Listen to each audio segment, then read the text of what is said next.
friend. I should be televised headline and main event. Maybe that's for starters when we at the party. My middle name should be after party. Yo, last name whoa, first name wow. You ain't getting to it, I'm hanging up, don't wanna hang out. Wrong time, right place, baby, watch out. It's about to go down like a knockout. Here we go again. Here we go again. Here we go again. Make 'em say.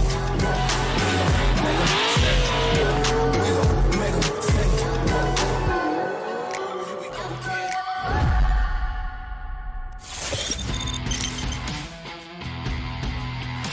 How's everybody doing here in the streets of Long Beach? This is the AutoZone Streets of Long Beach presented by Type S. We are here for round one of the Formula Drift Championship. That's right, the premier international drifting sanction body is back here on the waterfront. These are the streets of Long Beach and has played role to Formula One, Champ Car, IndyCar, and now we make the history of our own multiple times, and we're gonna do it again here today. You'll be home before dinner, but we're gonna serve up a buffet of smoke, tire debris, and a good time. So are you ready to send it? Long Beach, make some noise! Wait. We haven't seen your faces or your full faces in a couple years. And Long Beach, I heard you guys get nuts. I've been here before. Some of you, this is your first time. Some of you have been here every single year. Long Beach, are you ready to send it? There we go. That is what I'm talking about. So, if you could, please pay your attention down there on the track. You can see the young men and women wearing the blue t-shirts have made a commitment to serve in our United States Air Force. To honor their commitment, please stand and remove your hats while Lieutenant Colonel Charles Barton, commander of the 369th Recruiting Squadron based in Encino, California, administers the oath of enlistment. Thank you. Long Beach, how are you doing today? Long Beach, how are you doing today? Good afternoon, my name is Lieutenant Colonel Charles Barton. What you're about to see today is something amazing. These amazing 7 young men and women are about to start an amazing journey by raising their right hands and taking the oath of enlistment to serve and protect this great country. Folks, I will tell you, after serving over 21 years in the Air Force, this is one of the greatest decisions you'll ever make, and I want to tell you thank you so much for serving this great country, and I look forward to calling you all fellow brothers and sisters in arms. Raise your right hand and repeat after me. I state your name. Do solemnly swear that I will support and defend the Constitution of the United States against all enemies, foreign and domestic, that I bear true faith and allegiance to the same, that I will obey the orders of the President of the United States and the officers appointed over me according to regulations and the Uniform Code of Military Justice. So help me God. Congratulations. Long Beach, give it up. Thank you so much to the young men and women. Again, Lieutenant Colonel Charles Barton, the 369th Recruiting Squadron. Please remain standing, remove your hats as the Edwards Air Force Base Honor Guard has the colors and singing the national anthem, Staff Sergeant Jasmine Gallegos.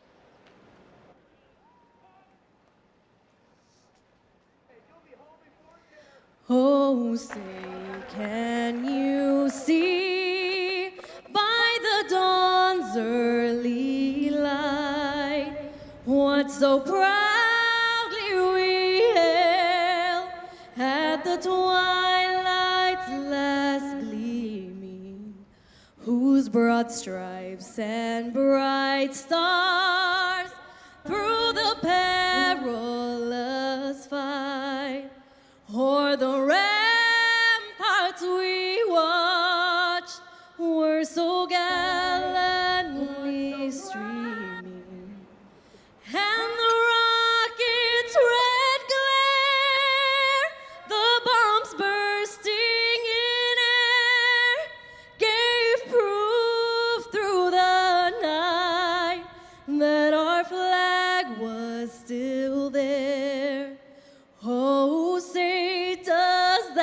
that star-spangled banner yet wave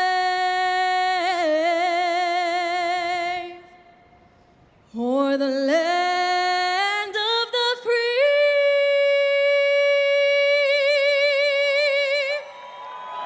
and the home of the brave.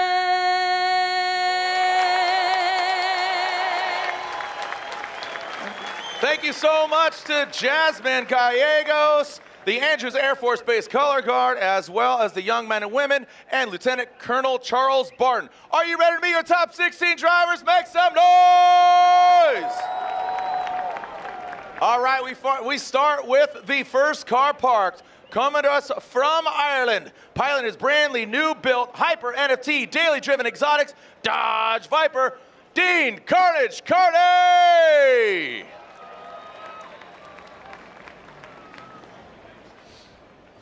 Moving on down the line from Georgia, he's piloting, he's doing it for Dale. He's back out here. That's right, it's a new car, same great look, and he's back at it again. The Comp Cams, Yellow Speed Racing, Liquimale Corvette. It is Taylor Full Pole Hole. This young man coming to us from Minnesota. This is his first ever pro event, and here he is going from Pro Spec to Pro in his M-Spec S chassis, Stuke Racing M-Spec S14.9, Daniel Stuckey. This young man, literally and figuratively, the youngest ever driver to go head-to-head in competition, going from Pro Spec to Pro a couple years ago, and here he is in his brand new sponsor, new livery for him from Las Vegas, Nevada, United States Air Force, Sorensen Motorsports, BMW. It is Brandon Sorensen.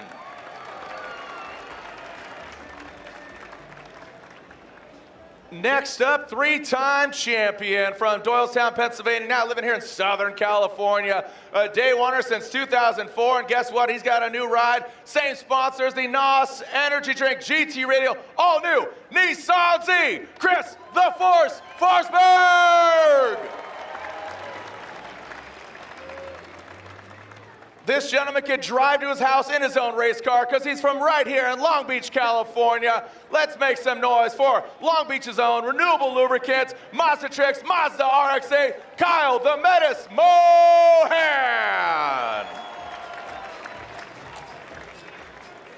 Next up, this gentleman, second overall in the championship, cool as a cucumber. He's got the heat waves on, feeling the heat, feeling the flow, feeling the vibe. He's got that Falcon Tires Drift Cave Corvette, 777, the Beast from the Bay, Matt Field. This gentleman with a new color and seems to be bringing us some good luck. He's got a sponsor, Garage G-Stick, back on the vehicle. The Federal Tires, he says, give moderns hell. And he did it earlier in 32, and here he is, your number 5 qualifier. Make some noise for Rome Charpentier.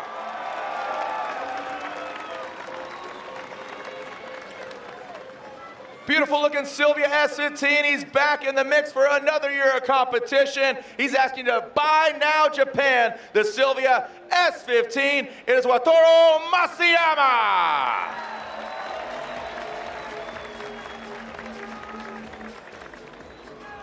Coming on down the line, we got a couple Toyotas up in the mix. And here's one of them, flying that DR flag. He's from Dominican Republic, brand new Toyota GR86, but he's got a new horsepower underneath the hood, the Jardot Metodam Toyota GR86. It is Jonathan Castro.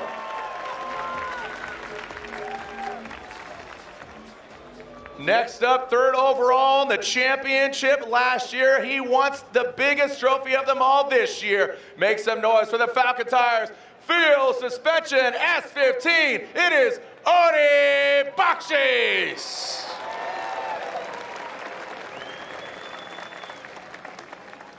All right, this gentleman goes from 2 wheels, 4 wheels, in the air, on the salt. He does it all. This gentleman, he's riding diesels, but here he's riding that 2JZ powered Royal Purple O'Reilly Auto Parts Falcon Tires BMW. Make some noise for the dozer, Dylan Hughes.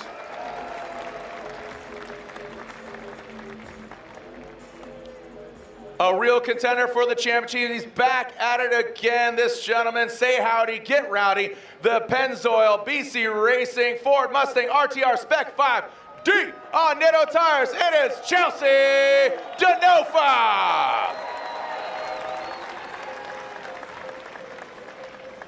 Two more Toyotas to put an exclamation point on our top 16 intro. He is your defending champion.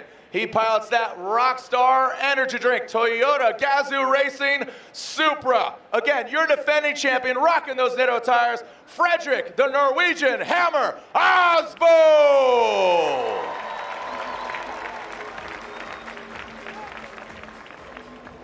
And now, last but definitely not least, again, congratulations to him and his wife, Shannon, their brand new baby boy, Roman. They're watching from home in New Hampshire. Brand new livery, brand new look.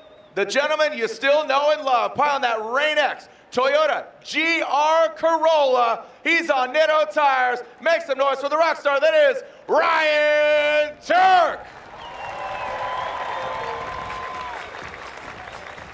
There are your top 15 drivers. If you're watching earlier, unfortunately, Jonathan Hurst and that AZ Rags Dynasty tuned BMW went to the wall. He advances into the bracket of 16, but unable to fix his car, cannot compete in competition. So that'll be an automatic bye for his competitor. Are you guys and gals ready to send in? Make some noise for your top 15 drivers. Round one, the AutoZone Streets of Long Beach, presented by Type S. Drivers, ladies and gentlemen, get in your cars. Let's fire up those engines and send it Long Beach. As we are getting ready to shred it, myself and Ryan Lontaine will be giving some insight, as well as our field reporter, our girl on the ground, Lorette Nickel. My name is Jared Dienda. Our United States Air Force opening ceremonies. That will be it, but we have a special guest up here. As soon as the cars clear out, we'll have some words with him, but we are sold out, ladies and gentlemen. You're gonna pay for the whole seat. You might use the edge, you might not use it all, because you're gonna be on your feet. Thank you, guys and gals. Saturday, like I said, you will be home in time for dinner or an adult beverage to put an exclamation point on a great time here today. Thank you so much. Again, turn it up. We'll fire up these cars, everything from four-cylinder turbo nitrous, to SRT10. Speaking of SRT10, I'm seeing Sam Hubinette, two-time Formula Drift champion in the building. Sam, I see you, baby. He's not even listening to me right now, but Sam Hubinette, I know we got a lot of influencers in the building, former drivers, former pilots, a variety of people in the building. So kick things off with Dean Carnage Carney, and we'll get to our battles as they progress through the day. So we'll get the cars back up to the start line and have some words with our special guest.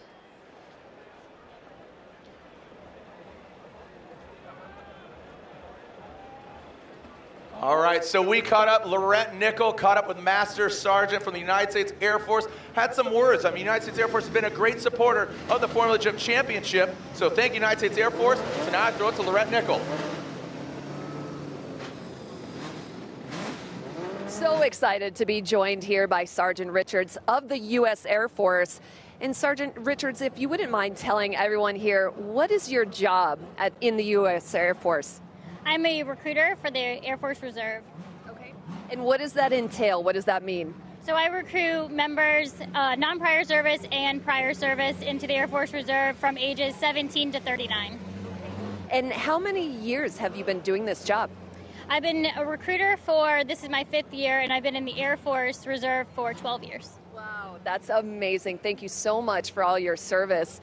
Where are you originally from, and how did you get into the U.S. Air Force? So I'm originally from a small town in the small state of New Hampshire, all the way on the East Coast. And I got into the Air Force because I wanted to do a medical job, and I was also a single mother at the time, so I was trying to make a good living for myself and for my daughter.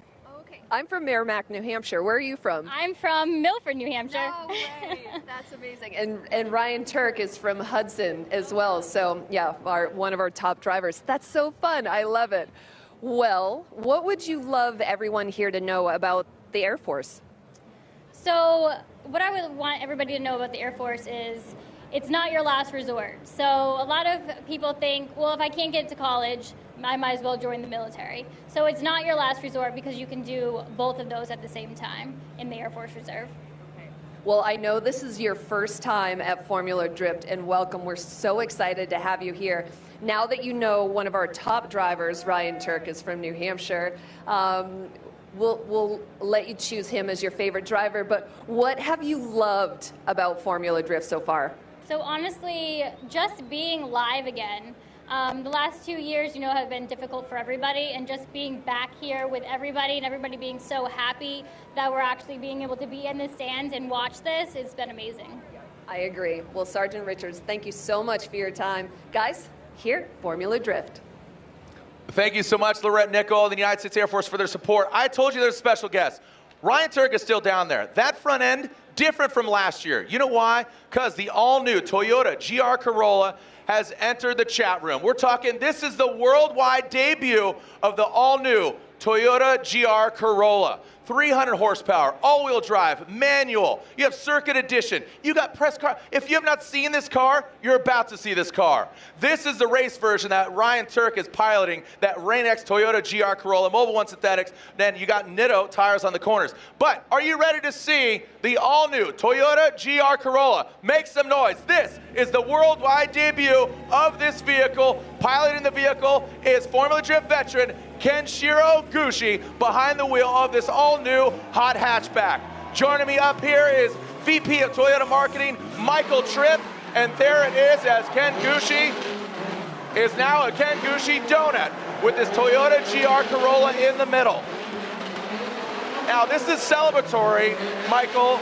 We see this car, we see the race version, and we see this OE version. How special is this for Toyota and the GR Corolla staying true to Toyota's performance? Can you give us some details on what it can do off the track?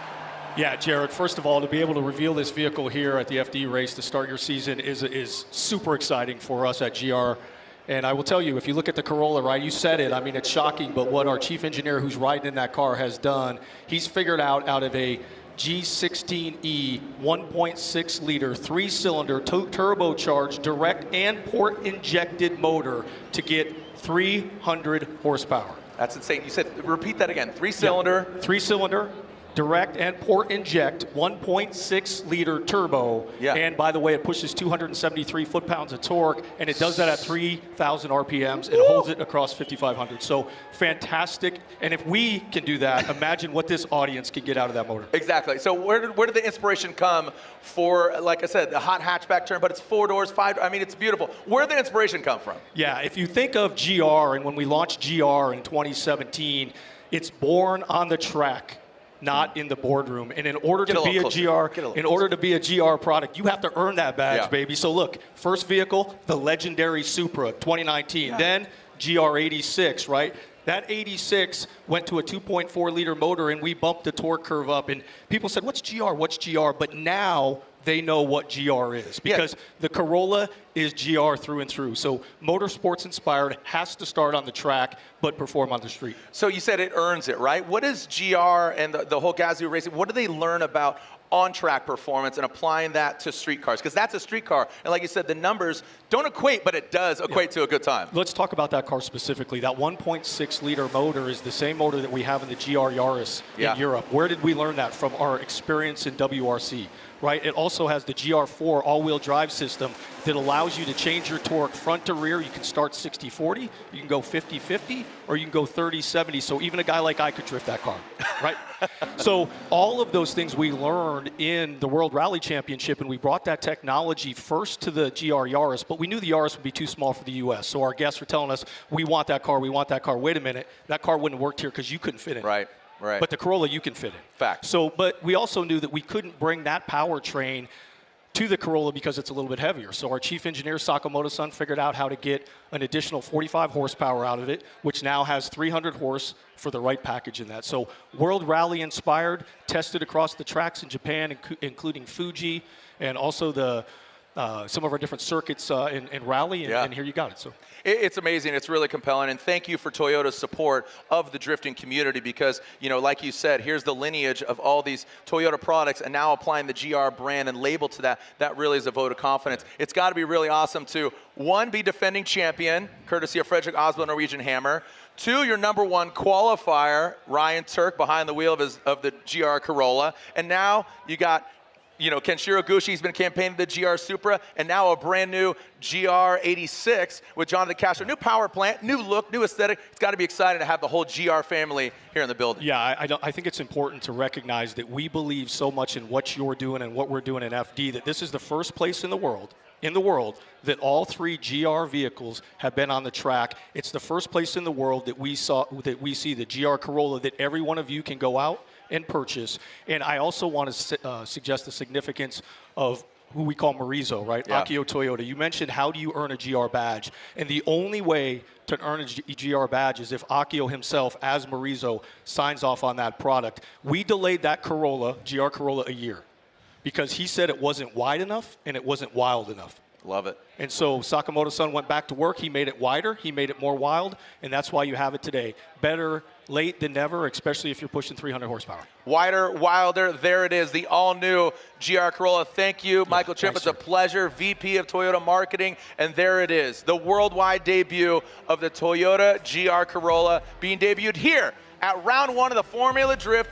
Pro Championship, the premier drifting sanctioning body in the world. When we come back, we're going toe-to-toe, wheel-to-wheel, head-to-head, the essence of Formula Drift. Coming up next, the AutoZone Streets of Long Beach, presented by Type S. Jared Deanna, Ryan Lantain, Laurent Nickel, and the whole family and the cast of characters going down here on the streets of Long Beach when we come back.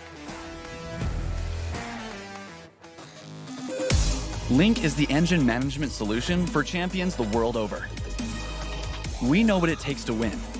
Pushing boundaries, performing under pressure, and having the best people on your team. Our tech support our performance specialists, available 24 hours and ready to talk one-on-one about your winning formula. Link ECU, the performance, reliability, and power to get to the podium. How does one car going wild in a mall help us tell the GR story? You're right. We need more cars.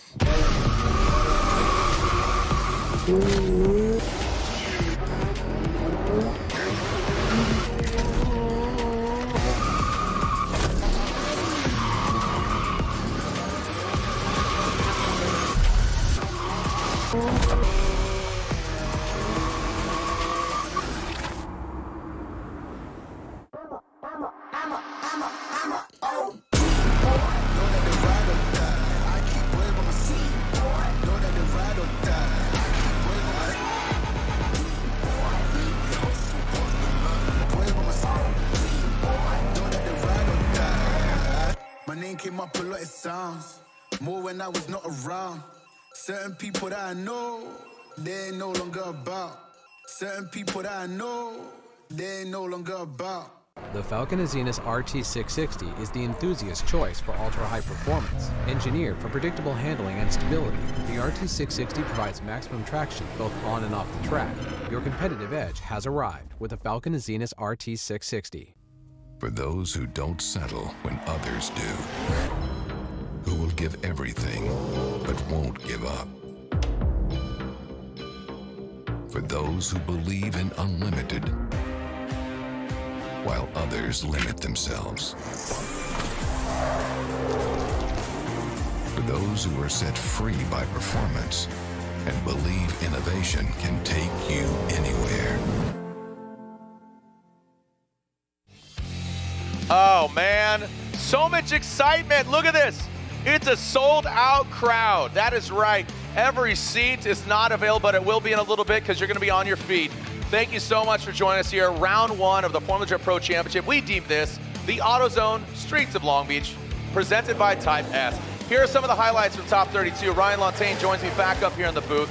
Notably, Ryan Turk. You know, he's our #1 qualifier. He goes against Jeff Jones, and I know Jeff, we'll see him back here again. But the debut of the GR Corolla here in the building, and he's making that thing look good. Yeah, he certainly is, Jared. That run that he did against Jeff Jones was pretty close to what he did in qualifying, and he needs to keep repeating that as we go through competition today. You know what? Michael S., a phenomenal driver. A bit of bad luck here, man. He's got good luck, Taylor Holt. He's got to be feeling good. The momentum coming from last year. You know what? Change it. I'll change it up. Here we go. So going from a Cadillac ATS-V to now the Corvette, I think it's worked out pretty swimmingly. Yeah, inaugural event, getting a win into top 16 is always a win, especially when you're going to a brand new chassis like that.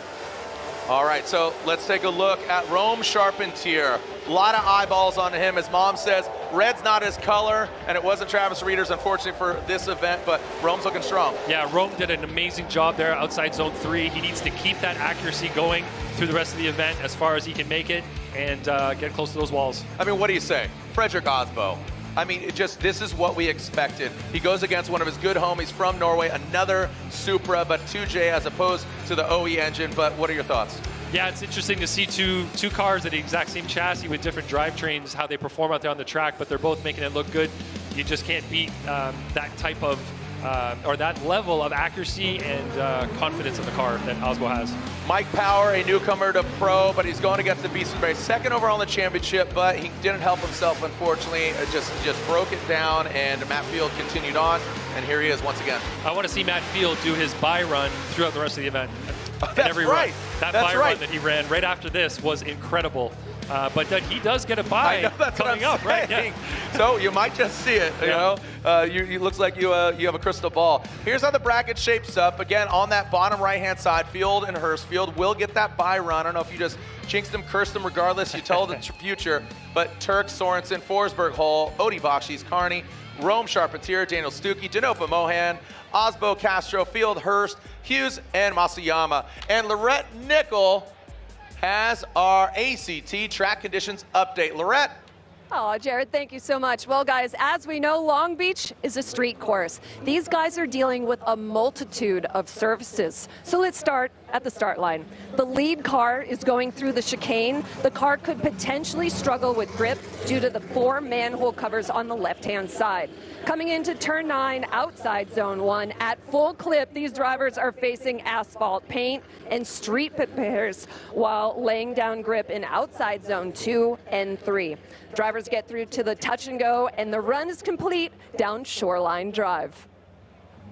Thank you so much, Lorette. There are our ACT track conditions, courtesy of another member of our broadcast team. Again, changing things up here in 22 previous years. My good friend, my co-host, Ryan Sage, shifting of the guards here going into 22. Ryan Sage, Jim Lau, co-founders of Formula Drift. Ryan Sage is now president. He's putting the microphone aside. Ryan Lontaine moves up a chair from judging, but he's also maintaining judging and co-announcing, and he will be judging alongside the other judges, Chris Yule and Brian Egger, who will be getting some words in as well. Ryan Lontaine, judged for multiple years, talk about the Rockstar Energy Drink, keys to success.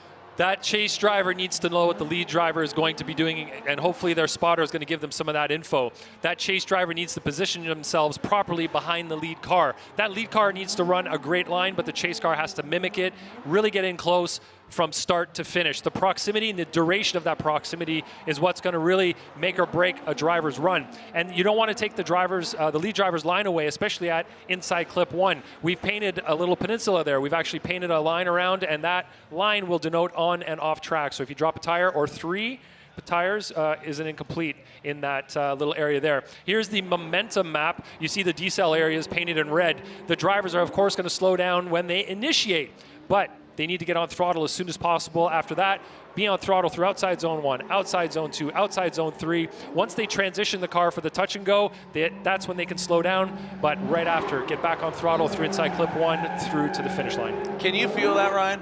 I just feel like a lot of electricity. Like I mean, here we go. Are you ready to see our first battle here on the streets of Long Beach? Long Beach, are you with me? Ryan Turk, your #1 qualifier. Him and his new baby and wife Shannon watching at home. So Ryan Turk going against, again, the youngest driver ever to go in a head-to-head competition, Brandon Sorensen from Las Vegas, Nevada, pilots that United States Air Force BMW. Has an LS under the hood. Ryan Turk with that 4-cylinder turbo nitrous setup with that brand new Toyota GR Corolla front end and back end. The Rain-X Toyota GR Corolla, I might add, with Nitto tires. And we are getting ready to send it for our first battle of top 16. As soon as the lights extinguish, they go toe-to-toe. Through the start chicane, as long as they don't hit a cone. There we go. We got a clean start. Here we go. Ryan Lantain and Formula Jet fans. Here we go. Ryan Turk initiates in that first outside zone. Pulls a little bit of hand brake in that first outside zone. Coming in view of the fans. Nice job. Gets all the way out there. Let's see how it transitions. Doesn't go all the way deep. Neither is Brandon Sorensen. Now Ryan Turk in that third outside zone. Brings it on close. Brandon, good proximity. Now through the touch and go into that final inside clip. Really well done by both the guys. A great way to start our top 16. You saw Turk get out there all the way. Brandon tried to follow him in. Didn't get as deep on his second. Left a little to be desired on that third. But getting out to that touch and go, they both did a good job in the inside clip. Yeah, that was a really great battle. This is what we're expecting to see throughout top 16. Looking at how Turk is kind of setting the pace up front, filling those zones. Could have been a little closer on 2, but you can see Sorensen matching his line. Look at how well his car's positioned. He's not making a compromise on the line. He's staying back, that little sort of 3/4 positioning to the lead car, and that's exactly what we want to see. Ryan Turk getting that little bumper all the way out to outside zone 1. Like I said, could have been closer on 2, maybe a little bit closer on 3, but overall a great run from both of them. Yeah, the angle is phenomenal there, and I'm really surprised, or not surprised, sorry, impressed by Brandon's ability to stay with Ryan all the way through this run without making any major compromises. Brandon, I believe at his young age, is truly a sponge out there. He's soaking up everybody else, what they're doing. He watches and he says, oh, I'm supposed to do it that way, and then he mimics it. He's at a very high level for his age already. Imagine in a few years with the experience that he's going to gain. A few years, it might be this year. Sorry to cut you off, because I mean the Sorensens, both him, his sister, and their younger brother, are just riding 2 wheels. They're riding in the dirt. They're going karting. Even Amanda has driven monster trucks. So just the driving acumen of them is definitely awesome. So again, as we are seeing Brandon Sorensen now lead, Ryan Turk giving chase. Here comes Brandon Sorensen out front, a little slow trickle there out of the box, and let's see how they handle it. Brandon Sorensen, a little swing right in front of that Toyota GR Corolla, now coming through into that outside zone. Brandon gets out there. Now Ryan Turk, you see him taking a little bit of a line here, but how is he affected on front? So now Brandon Sorensen into that touch and go. Now coming into that first inside clip, and the only inside clip. Little deep there for Turk. I want to take a look at that first, where he initiated, as well as that first outside zone.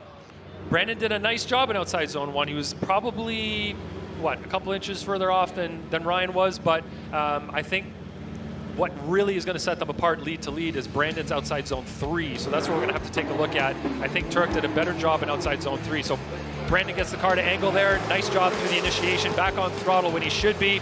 Oh, he was a little bit further away than I initially thought there in outside zone 1 and 2, but 3 is really where it comes apart a little bit for Brandon. He's not far enough out in 3. Turk did a much better job through, I think, 1, 2, and 3. Right here, Turk doesn't really drop a tire. He kind of rolls over the line, maybe, if you want to give him the benefit of the doubt there. But this is right here. Brandon needed to be closer to outside zone 3. That's a significant area that he's kind of dropping off a little bit, and we'd like to see him closer there. So it's going to be left up to the judges now, and we'll see what they come up with. By the way, you're a judge. Yeah. I better put mine in right there now. He is.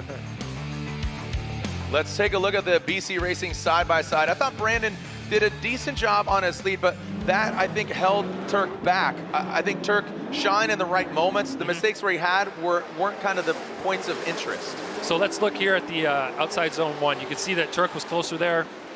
I think Turk and Sorensen were maybe almost even on 2, but 3 is where the big difference is. Brandon was quite a bit off of outside zone 3, and right here you can see the both of them coming in and just tapping that inside clip with their bumpers, not knocking it over, just kind of knocking it out of its little box, and there's no real foul on either one of them in a major way in the inside clip 1 area. Look at all these faces here. It's great to see y'all. Yeah, look at yourself on the big screen. Seeing your full face, it's great to be back here. So slide him left for Ryan Turk, right for Brandon Sorensen. 1, 2, and 3. It's unanimous. Ryan Turk gets the win. Lantain, not a point of contention. You are all in agreement. It is, again, unanimous. There's Kuzi. High fives all around for the Turk team. Don't leave Kuzi hanging. As what stood out for you? Was it that big outside zone 3 departure? Yeah, I think that's really what probably made everybody's mind up about who should win that battle. But like I was saying, Brandon Sorensen, everything you do with him on track, I think he's absorbing. He's picking up all the cues. He's you know, when we're young like he is, you. What do you mean we're young? I'm not young. When we were young, oh, got it. Okay. You would absorb what other people would do. When you get a little bit older, maybe you just kind of stuck in your ways a little bit. He's absorbing right now, so every time he runs against somebody, he learns a little something more, and he's just going to keep improving and improving as time goes on. His sister's the same way. Yeah. You see her out on track as well, and she's learning and taking cues from everybody else. So. Yeah. Don't tell me what to do, okay, Ryan? You're not the boss of me. Learned it by watching you. Oh, all right? no, what happened there? Oh, Taylor Hull looks like he's losing a bumper here and shredded it off. Yeah, shredded it off in the burnout box. Shredded to dead it. That Pedal Commander burnout box. We are now in the top 16, and this is our advanced clutch technology, track condition, and our Royal Purple top 16. Royal Purple, the synthetic experts, the official engine oil of Formula Drift. So Taylor Hull shreds some weight, shreds off that bumper, no big deal. He's going to run without it, and we'll get him going. So another brand new vehicle. Now, again, I brought it up earlier. This is the first ever Nissan outside of Nissan Motor Company's, the all-new Nissan Z. This is the first one outside of Nissan's ownership. So meaning that they got this car 6 weeks ago, they thrashed on it, and now here it is with the VR engine ready to go. Chris Forsberg, the 3-time champ, with the VR-powered, all-new Nissan Z. NOS Energy Drink, Taylor Hull, Comp Cams, Yellow Speed Racing, Liqui-Moly, brand new Corvette for him, 2 new cars, same great drivers. Here we go. Chris, of course, Forsberg, out front, gets the clean air. And then all-new Z, Taylor Hull, a little bit more air, no bumper. Here we go, that first outside zone. Let's see how Forsberg and the new Z handles it. Gets all the way out there. Taylor Hull a bit shallow, going middle of the line. Let's see what Forsberg does. Gets out there, but now look at Taylor Hull. He strikes. Nice aggressive nature, comes in really tight there. A little bit nervous, he didn't make contact. He took that shallower line, more aggressive line, kind of, you know, early apex into that final inside clip. Yeah, I wasn't sure how that move was going to work out for Taylor Hull, but he made it work. He got around that white line, didn't hit the inside clip, and managed to get good proximity. Now, I am going to say that Taylor's initiation was late. He was beyond that gray patch in the ground, so that's going to hurt him for sure. He needs to get initiated by the 1 cone at the latest. But look at Chris Forsberg, in the lead there, pushing really hard. The angle through outside zone 3 was phenomenal. And the fact that he was telling us earlier that the Z is very right. similar underpinnings to the 370Z. Yeah. So for him, it's very comfortable to get in this car, and it's obvious how comfortable he is in this car immediately. He basically started driving it. I think his dyno run was on the track yesterday. He said that the tune had not happened till yesterday morning prior to practice. The first dyno run, right. He got read on the computer, and a lot of these tuners work remotely. They'll plug in like, you know, Bluetooth, Wi-Fi connectivity, you know, put them on a VPN network or something and log in and then tune their car on the go. That's the power plant, the heartbeat of Ryan Turk's engine. Look at that, 1, 2, 3, 4 cylinders, turbo nitrous. That thing's a beast, and there it is. And truth be told, they changed that engine out this morning in order to make sure that it was going to run today. Obviously, it runs up to snuff. So, question is, who is Turk going to go against? Will it be Taylor Hull, who is now leading that Comp Cams Corvette? Again, a great debut for him, and Chris Forsberg, a great debut for them, as they are now both in the top 16. We got a clean start, kids. Taylor Hull out front. Chris Forsberg in the chase position. Taylor Hull initiates. Stalls a little handbrake pull into the outside zone. There goes Taylor Hull. Forsberg taking a bit of a shallower line. Look at that. Look at how Chris Forsberg held back a little bit and allowed him to gain proximity. Now going to that final outside zone. He's going to dive in here on that touch and go, and Forsberg gets right to the side of Taylor Hull. That brand new all-new Nissan Z. Great effort by both drivers. Solid lead run by Taylor Hull. Again, really well done by both the drivers, and I have to remind you, brand new builds by both drivers. Very impressive. We can't discount what Taylor Hull's doing here as well in a brand new car. Look how close he's getting to the walls here. Outside zone 1, a little bit off of outside zone 2, but he's doing an amazing job in the lead here, again in a brand new car. Getting out to outside zone 3, giving a good lead for Chris to follow. You can see him here with lots of angle coming into zone 3. Chris is right there with him, putting on the pressure. On the transition here, Chris gets himself nicely positioned. Maybe dove in a little bit there, but gets the car back to where it needs to be as he crosses the finish line. We take a look at it again. This is where we get different perspectives, the drone, the eye in the sky, the truth serum, as we like to call it. Taylor Hull, quick little handbrake pull, no problem, works his way out there. The way Forsberg attacked that second outside zone was very unique to a lot of the other drivers. He didn't get all the way out to the first outside zone, but he set himself up to really attack on the second outside zone, which is kind of, you know, it's give to get. I'm going to give a little to get more over here. Exactly. So that's a compromise. He compromised that first outside zone. Slide him left for Forsberg, right for Taylor Hull. 1, 2, and 3. Chris Forsberg gets the win. Valiant effort by Taylor Hull. Hats off to him and the whole team. See what I did there? Not half of it, but the whole team. The whole team. The whole team. So Chris Forsberg gets the win. It's a Drift Alliance battle. OGDA reference. As Forsberg and Turk will move on to the Great 8, and there we are looking at Freddie Osbo. Frederick Osbo, pilot of that Rockstar energy drink. Toyota GR Supra. Speaking of Rockstar, my man Heath Pinter in the building. Heath, what's up, doggy? Thanks for joining us, Heath, as we are ready to see some more action going down. And next, we'll see Odi Bakshis. Odi Bakshis, 3rd overall last year. He's going against Dean Carnage Carney in a brand new livery, brand new sponsor, the Hyper NFT Daily Driven Exotics Dodge Viper. Odi Bakshis, he's back at it. Very similar looking vehicle, but you know, just kind of like Essa, just keep refining, you know, being comfortable with the car, just refining it. Yeah, you can rest on what worked last season. Maybe you could do that 10 years ago, but you can't do that now. No way. You have to be moving forward every single season. Something needs to be changed. You have to improve your grip. You have to improve your power, handling, whatever it is. You have to improve whatever it takes to try to be on top, because you know everybody else is doing the same. It's all about progression, movement, advancements, and whatever it might be. Like you said, suspension, tuning, performance. You know, sometimes the most important inches are the inches between your ears, man, and that has a lot to do with it. Just the mental game and how to really dial it in, and say you have that, and like you as the judges did, add an X factor, which is an unknown, right? The unknown, and it's just that X factor moment that really separates driver from driver. Here we go. Odi Bakshis will lead. Falcon tires, fuel suspension, S15. Dean Carnage Carney, twin turbo SRT10 Dodge Viper. Odi Bakshis leads. Dean Carney and his Viper giving chase. Odi Bakshis, massive angle. Look at Dean Carney, transitions back under the bridge. Into that final outside zone. Dean shortening up a little bit as Odi, look at this, ticking all the boxes. Dean, that was pretty deep on the inside of that inside clip, but man, I'll tell you what, Dean Carney had a front row seat on a phenomenal run by Odi Bakshis. Yeah, if you look at the line that Odi was taking, it's really strong. Unfortunately, in the chase position, Dean Carney wasn't really positioning his car where we'd like to see it. So they both initiate really well. Dean Carney's in proximity at initiation. As they go through outside 1, Dean Carney's there. But right here from 2 to 3, you can see that Dean's on a much shallower line, not going all the way out to outside zone 3. And then his mimic isn't ideal from the touch and go to inside clip 1. He does drop a tire there as he doesn't go all the way wide to get around that inside clip.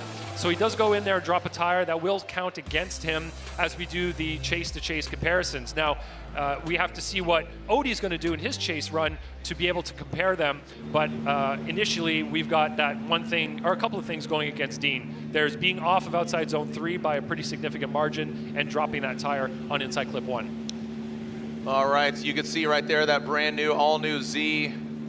Forsberg talking to his team, that NOS energy drink. GT Radial, all-new Nissan Z. Thank you to Sam Cascadian, Sam's Autoland, Dwight Tanaka, the whole Long Beach Grand Prix Association for letting us tear up the track. Until next week, we'll be back out here. Formula Drift Invitational will go down Friday and Saturday night, but of course, come back out here for the Grand Prix of Long Beach. All right, let's switch up the order here. The Dodge Viper, the Hyper NFT, Daily Driven Exotics of Dean Carnage Carney.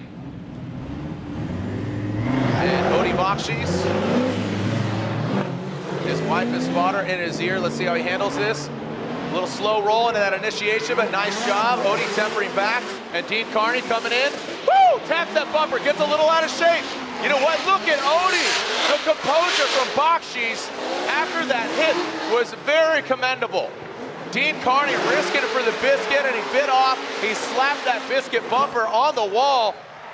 Ryan, I'm really impressed with the composure of Odie. I mean, that could have grenaded, like you said that earlier about somebody else. You know, if that was any other driver that didn't maybe have the kind of the wherewithal or the veteran driver, you know, attributes, that could have gone terribly bad. Absolutely. This right here is something that as a chase driver, you don't know what's going to happen, but look at the way he just transitioned. He stayed with Dean. He read the situation so well, but he did it so quickly. And that's what being a veteran and having so many laps under your belt can give you. Just that composure and the knowledge that if something happens, I know how to react behind the wheel. And look, perfect mimic, perfect line all the way around that inside clip. So let's watch this again. You can see that Odie's got himself maybe a little bit less angle right there, but his mimic on the transition, the line, is perfect. Look where his car is positioned, and this transition right there, really nicely done. It gets himself perfectly positioned around that inside clip, stays away from the clip and doesn't hit it. That is a masterclass right there. Yeah, he's one to watch, and I said it earlier, and he's living up to the hype and kind of what I said about him earlier. He's become one of the best chase drivers in the biz. Odie Bakshi's, Dean Carney, slide him left for Odie, right for Carney, and there it is, another unanimous vote. Odie Bakshi's gets the win, the Hyper NLT Dodge Viper. We'll see you in Atlanta, a great effort. The car looks great, Dean. Slapping that wall. No walls in Atlanta. Well, I take that back. There are walls. Some of the drivers have found them in very interesting ways. Yes. But again, Odie Bakshi's moves on. Man, Dai Yoshihara, former FD champ, Vaughn Gittin Jr., FD champ, still here in the building. Can't shake him away. You got Sam Hubinette in the building. You see anybody else out here? I know there's a lot of, like, you know, influencers, people here. Again, I've seen some people like the Brazilian, Diego Higa's here, five-time champion in Brazil. Yep. He's trying to get in next season. I shook his hand. I high-fived him. He's here. He's out here with Leticia Buffoni. She's a pro skateboarder for Nike and Red Bull. She's out here. She's getting into drifting. JDM Supreme's here. Yep. Instagram. One of my favorite Instagrams when I was on there was JDM Supreme. The cars that he was bringing in from Japan. Turk's old car, which now Diego's new car. Yeah, it's awesome. The old, what was it, the Goodyear Skyline, and all the other cars that he purchased over the years. Incredible collection. Nakamura's car, Ken Nakamura, right? The Goodyear car. All right, Rome Charpentier, Daniel Stuckey. Daniel Stuckey, a Formula Drift pro rookie. And Rome Charpentier, by no means is this guy a rookie. And just really raising a lot of interest. I got to think sponsors are looking at this guy. You know, originally from La Costa, California, now moved a little more north. But Rome Charpentier putting it down. Qualifies 5th.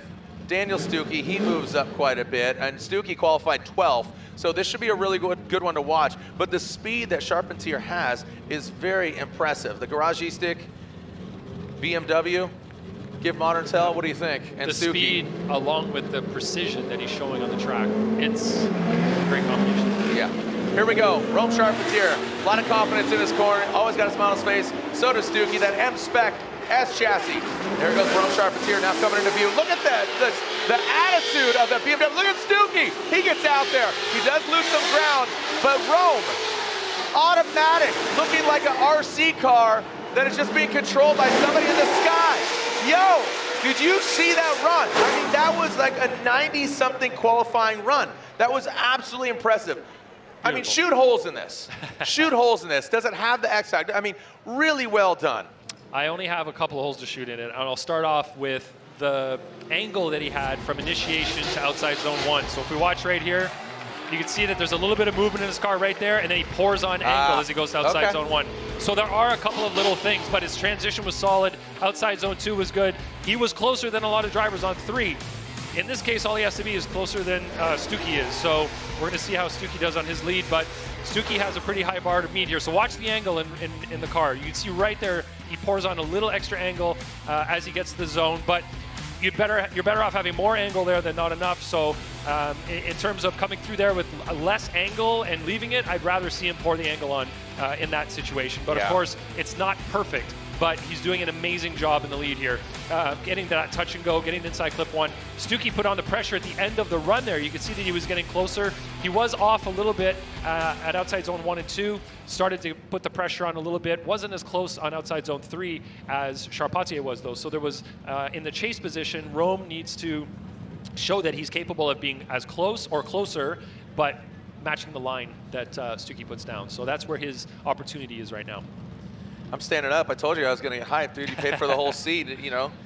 I'll just take this extra bridge seat with me if you don't want it. What's that? I'll just take this bridge seat with me if you don't want it. No, I'm good. You're good? Kinda, yeah, we got new ones this year, so these aren't going anywhere. I know, they're gorgeous. Look, Ryan Sage leaves and he brings us new chairs. I love it. It's great. He's sitting on a Exactly. He's downgraded to a folding chair. Here we go, Daniel Stuckey, Rome Charpentier, as now Stuckey out front. M-Spec Performance S chassis comes into view and gets almost all the way out there. Ooh, look at that. Wow. Stuckey taps the wall. Look at Rome getting aggressive, out for the touch and go. Oh, Rome dives in on the inside. He gives himself a little bit of room there. He knew that he didn't have the right line. He dove in on that inside clip. Yep. Really well done by both the guys. Bravo. Stuckey didn't get all the way out there like Rome did, but as you said, you'd rather him step out as opposed to being shallow. Stuckey just came up short, but let's see how they handled it. He certainly didn't come up short on outside zone 2, so No. he was off of outside zone 1. Look at the bumper flex here and the rear fender just as he scrapes the wall and outside zone 2. We'll have to see this view here for how close he got to outside zone number 3. Looks like it was pretty similar, maybe a little further off than what Rome did in his lead run. And then right here, Rome kind of misses the touch and go and dives in on that tighter line to get to the inside clip, which causes him to have to slow up to get around there without going too wide before the finish. So definitely a couple of errors on both drivers' parts, and we're going to have to analyze where they were and who had an advantage after both runs. All right, here's our BC Racing Go for Gold side by side. Lontaine, Chris Yule, Brian Egger analyzing this. It's hard to look at both, but you get a good idea here. Yeah, so Stuckey was nice and close. They seem to have about the same proximity there. Stuckey doing a good job in the chase until right about there. He falls off, and then you can see where he's offline at 3.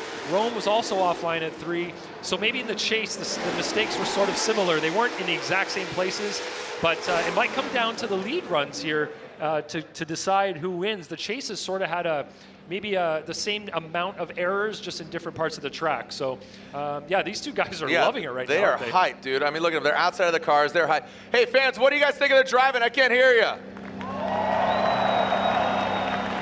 Who thinks Rome Charpentier in the pink and green vehicle gets the win? Who thinks that Daniel Stuckey should get the win in the M-Spec S chassis? Who thinks they should go again and go one more time? You know what? Because you said one more time, it means you want to see more drifting. So that's why you're here. Can I hear you stomp your feet and make some noise? Let me hear you stomp your feet. And there it is. It's one more time. Let's go at it again. It's a OMT. So as Brian Eggert, I'm going to go to you, buddy. We haven't talked to you yet, but you went against the Canadian. It was one Canadian and 2 Americans walk into a bar. So you say OMT there. What's your reasoning there, Brian Eggert? Say you. Both runs, I think, were good by the drivers. They just had similar, not similar mistakes, but the same amount of mistakes for each one. So I just feel like, and I'm sure it's the same as the rest of the crowd here, I want to see these guys do it again and have a lot cleaner run and definitely put down a win over each other. But I think it's going to be exciting, and I think they both know what they did wrong, and they can fix that going into the next one. Perfect. Yeah, so again, splitting hairs, you'd rather just get a whole new haircut and just and really decide the factor. Got it. Right on. Thank you, Brian Eggert, one of our 3 judges. Again, Brian Eggert, Chris Yule, Ryan Lontaine. And I like when we can bring in the other judges as Lorette Nickel down with Mr. Number 1, Ryan Turk. Lorette. Jared, thank you very much. Ryan Turk, congrats on your win. So many great things happening in this offseason for you. And I heard you say in that last chase run, you made some mistakes and you have to clean them up. What were those? Yeah, just wasn't fully confident and aggressive enough. And I think backpedaling a little bit caused me to make a couple little mistakes. Nothing major, but just need to be on that door, need to be comfortable and locked in and just applying pressure the entire time. Okay. And I also heard you say you have to knock the jitters out. Are you nervous? I mean, I'm nervous every single time. So when you have a long period, when you have the halftime break and you're sitting around for a while, when you jump back into it, you have to get the jitters off of you a little bit. So hopefully we're good. We're going up against Forsberg, who's looking awesome. So we'll see what we can do. And what are your expectations there? Winning.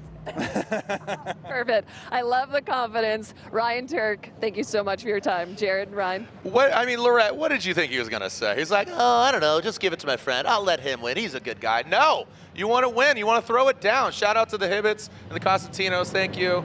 Harrison Hibbett, Maverick, Mike, Sarah, Costantino, the D. My wife, thank you too. Thank you, Stephanie, and Tyson, and Parker, and Rowan. Thank you to Rowan for coming. Here we go, back in the action. Chelsea Nova, Kyle the Menace Mohan in the building. Chelsea Nova, big wide swing of that Pennzoil Lubricants Mustang RTR Spec 5D. Big swing there from Chelsea Nova. Oh, massive angle from Denofa. It looked like he was going to spin there, Ryan. How did he hang on to that? That was insano. Yo, the amount of angle that he had going into outside zone 3. Back it up, back it up, back it up, back it up. We got to see that again. Kyle Mohan, Renewable Lubricants, Mazda Tricks, Mazda RX-8. He's from right here in Long Beach. Chelsea Denofa, massive angle. Now keep in mind, Denofa, 4th overall last year, a real contender for the championship. All right, let's look at this initiation. Looks clean. You can see in the chase there, we had a little bit of a bobble from Mohan, but then look at Denofa on outside zone 1 and 2. The angle here it doesn't look sustainable. It doesn't look like he was going to get through there, but he did. But you could tell that he had a lot of angle that drove him in a little bit. And then when it came time to transition the car at the touch and go, he was on a bit of an odd line. So we can see here, he gets close to 3, but not quite in there. But not watch, deep. He's so close to the left side of the track because his angle was so big that I don't know if he was expecting the car to go in that much at that point in time. So that angle sort of hurt him a little bit line-wise. I mean, he spun out earlier in practice, and that's what caused the contact earlier with another driver. So, you know, is the car just loose? Is that what he wants, or is he just kind of dealing with what he's dealt? I know Vaughn, he's team owner, RTR, right? So he was, teammate and the captain, but now he's just kind of kicking back. He's going off-road in the drifting world. But Chelsea Denofa, I'm sure he's going to get some insight from whoever's in his ear. But guess what? Kyle Mohan would love to play spoiler. His best finish was here in Long Beach. He got 4th.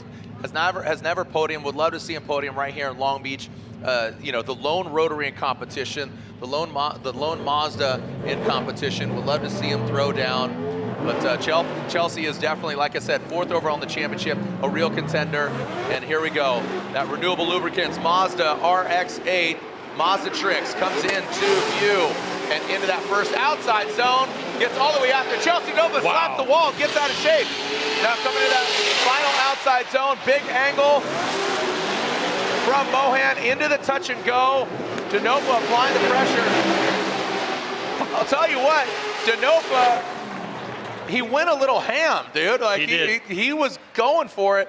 And Mohan, I don't know if he was going to fall in there. Mohan really deep, really good lead run. It was. And it's interesting to see the different dynamics of both cars and the different driving styles of both of these drivers. But Chelsea Denofa here, he gets out to the wall in the chase position, and it looks like it actually forced his transition a little bit early. So, yeah, that's what it was. As soon as he hit the wall, the car started to straighten, and he just decided to transition. But he made it work. There was a bit of a pause there, but you can see that in the lead position, Kyle was doing a great job. He hit that inside clip with the bumper there, but overall, really great run from Kyle Mohan. Let's focus on Kyle here instead of Chelsea. Really great, right out to the wall. And again, that forced transition from the wall hit there. But look at the line that Kyle Mohan's running. Great on 1, great on 2, out to 3. That gave Chelsea the ability to really run a great chase run behind him. And I don't think he could have done such a great chase run behind a lead run that wasn't high level as well. Yeah, it was. I mean, hats off to Mohan. He's had some kind of bad luck over the years, but it was a great run. Denofa just has that impact, that X factor that we always talk about. And going from qualifying now into head-to-head, the numerical system's out the window. Slide him left for Denofa, right for Mohan, and Denofa gets the win. Ryan, that was unanimous. Yep. Great lead run by Mohan. But I think it defaults back to with Chelsea out front and Mohan in the chase. Am I correct? Yes, exactly. Chelsea had a mistake there by bumping the wall and forcing the early transition, but it worked. It ended up being right where... He ricocheted. Yeah, he ricocheted off the wall, and the car ended up being positioned perfectly for a transition right behind Mohan, but it came down to Mohan's chase where he wasn't quite on the same level, was off a little bit, and didn't have the proximity. So that's unfortunately where it fell apart for Mohan. But I have to say his lead run was really, really good. And here we are. So the bracket, this is how it's filling in. We got Turk versus Forsberg, Bakshis versus either Rome or Stuckey in going against Bakshis. And then you got Denofa, who just got the win. You got Frederick Osmo Castro at all Toyota GR battle. Got Matt Field versus Jonathan Hurst. Dylan Hughes versus Masuyama. All right, as we are continuing on here in the Royal Purple Top 16, I believe we should be going back to the OMT the one more time. Remember, tickets are available for Atlanta Mother's Day weekend, Friday and Saturday. So you better start driving now. We'll see you out there in just about a month, man. Driving? Yeah, why not? Well, flights are expensive, but so is fuel. So what's the difference in flights and fuel? I don't know. You know, Ryan, you're a real Debbie Downer right now. I'm just get on a plane, Jared. Just get on a plane. Get on a plane. Go out there. Yeah, get out on that PJ. All right. So as Pat Gooden, shout out to you, Pat Gooden, passionate Pat, the king of spring break. Love you, buddy. You can go ahead. Yeah, look at the back end of Chelsea Denofa's car. He bashed that thing in. He's running those nitrous out back. Chelsea, how we doing, buddy? Feeling good? Feeling the flow? That Pennzoil brand new livery for him. Pennzoil. Nitto Tire, BC Racing. Ford Mustang. I think more, but 7. I always over. Yeah, and we'll come back and wrap out with him after this next battle, the one more time of Rome Charpentier and Daniel Stuckey. So Rome will lead once again. Now again, if this is your first drift event, either driver A, driver B, or one more time, we are going at it again. The judges wanted to decipher who reigns supreme. Who's going against Bakshis in the Grade 8? Rome or Stuckey? Rome Charpentier initiates Stuckey, a little bit delayed there on initiation, going to the outside zone. Rome does it again. Back at it like a crack addict. Nice job, shreds that back bumper up. Look at Stuckey and Speck. A speck on his shoulder, trying to flick it off. But no, Stuckey right into the door. Woo, there we go. Houston, we have contact. Well played there by Stuckey, making his presence felt, literally and figuratively, giving a little love tap. Ryan, what do you think? That was fun to watch, Jared. We're getting into some fun battles here. It looked like Rome up front was running as wide as he could. If you see outside zone 1, ended up knocking his taillight out on the wall. So as we watch from the eye in the sky here, you can see that in the chase position there, Stuckey's initiation was not as dynamic as I'd like to see. You can see that Rome up front bumps the wall at outside zone 1, gets nice and deep in 2, and all not okay in 3, could have been deeper. Stuckey in the chase is compromising on line there. I'd like to see him matching Rome's line a little bit better. Right here again, you're going to see Rome's bumper come off, the taillight as well. Doing a great job here, but here, this is where Stuckey's not getting out as deep as Rome did. So definitely a compromise there to help maintain that proximity. You can see the front of his car surpassing the front of Rome's car, and that's what we don't want to see. We want to see the chase car kind of at 3/4, let's say, of the lead car. So just don't exceed. You kind of want to just tuck into the, we always call it the pocket or get into formation. Yeah, the pocket is definitely where let's say the chase car's front right tire is in the lead car's driver's door, left side door, right about that. You don't want to have the front wheels even. You want to have the lead car back a little bit. That'll put their rear bumpers a lot closer to where they should be to be matching one another. Yeah, that's that outside zone. With this just being such an outside zone heavy track with the walls, I mean, literally 3 outside zones, 1 touch and go, 1 inside clip to put an exclamation point on the run. Yep. So you want to back it up and yeah, like a drummer chick, like a drummer chick. Here we go, back at it, here we go. Stuckey and Rome Charpentier. Let's see how we go down. I guarantee you, watch Rome. He says anything you can do, I'm gonna do better, and he's gonna try to bang doors with Stuckey. Now comes back into that second outside zone. Rome Charpentier, I think he's setting himself up right here. Oh, and Rome spins. Rome spins out. We'll back that up and take a look at the replay, but it looks like Rome might have taken himself out. It didn't look like any, fishy business What did you think? Well, we'll have to see at first that glance. from, hopefully we get the drone view on that to see what happened. It's to see if Rome's the one that kind of came into Stuckey's door, if Stuckey slowed down and gave Rome nowhere to go. Those are the two options, or potentially a combination of both. So right at the initiation, both drivers looking really strong. Stuckey out deeper. wide to outside zone 1. You can see that Rome compromised on the line a little bit there. Oh, there was a bobble from Stuckey in the lead position. I don't know. Oh, yeah, he did get into the wall there, didn't he? Looks like Stuckey hit the wall, and that would cause the back end of Stuckey to come out and tap Rome. So let's take a different perspective out of here, Ryan. Go ahead, walk us through. Yeah, I didn't think the wall tap had affected him that much. It looked like the back of his car just absorbed it, but maybe that wall tap is what slowed him down. The smoke blinded us. Let's take a look at it again. I think that drone, again, the truth serum. Oh, this is going to be a good one. Might help. So that he did tap the wall. I just expected him to graze through it and go through, but maybe he did get off the throttle because he was worried. You can see that his line is way inside, going from outside zone 3 to the touch and go, which is not what we want to see either. There should be an arc there, and the arc sort of wasn't there. So maybe Stuckey did get off the throttle in, kind of in fear of going into that wall too strong.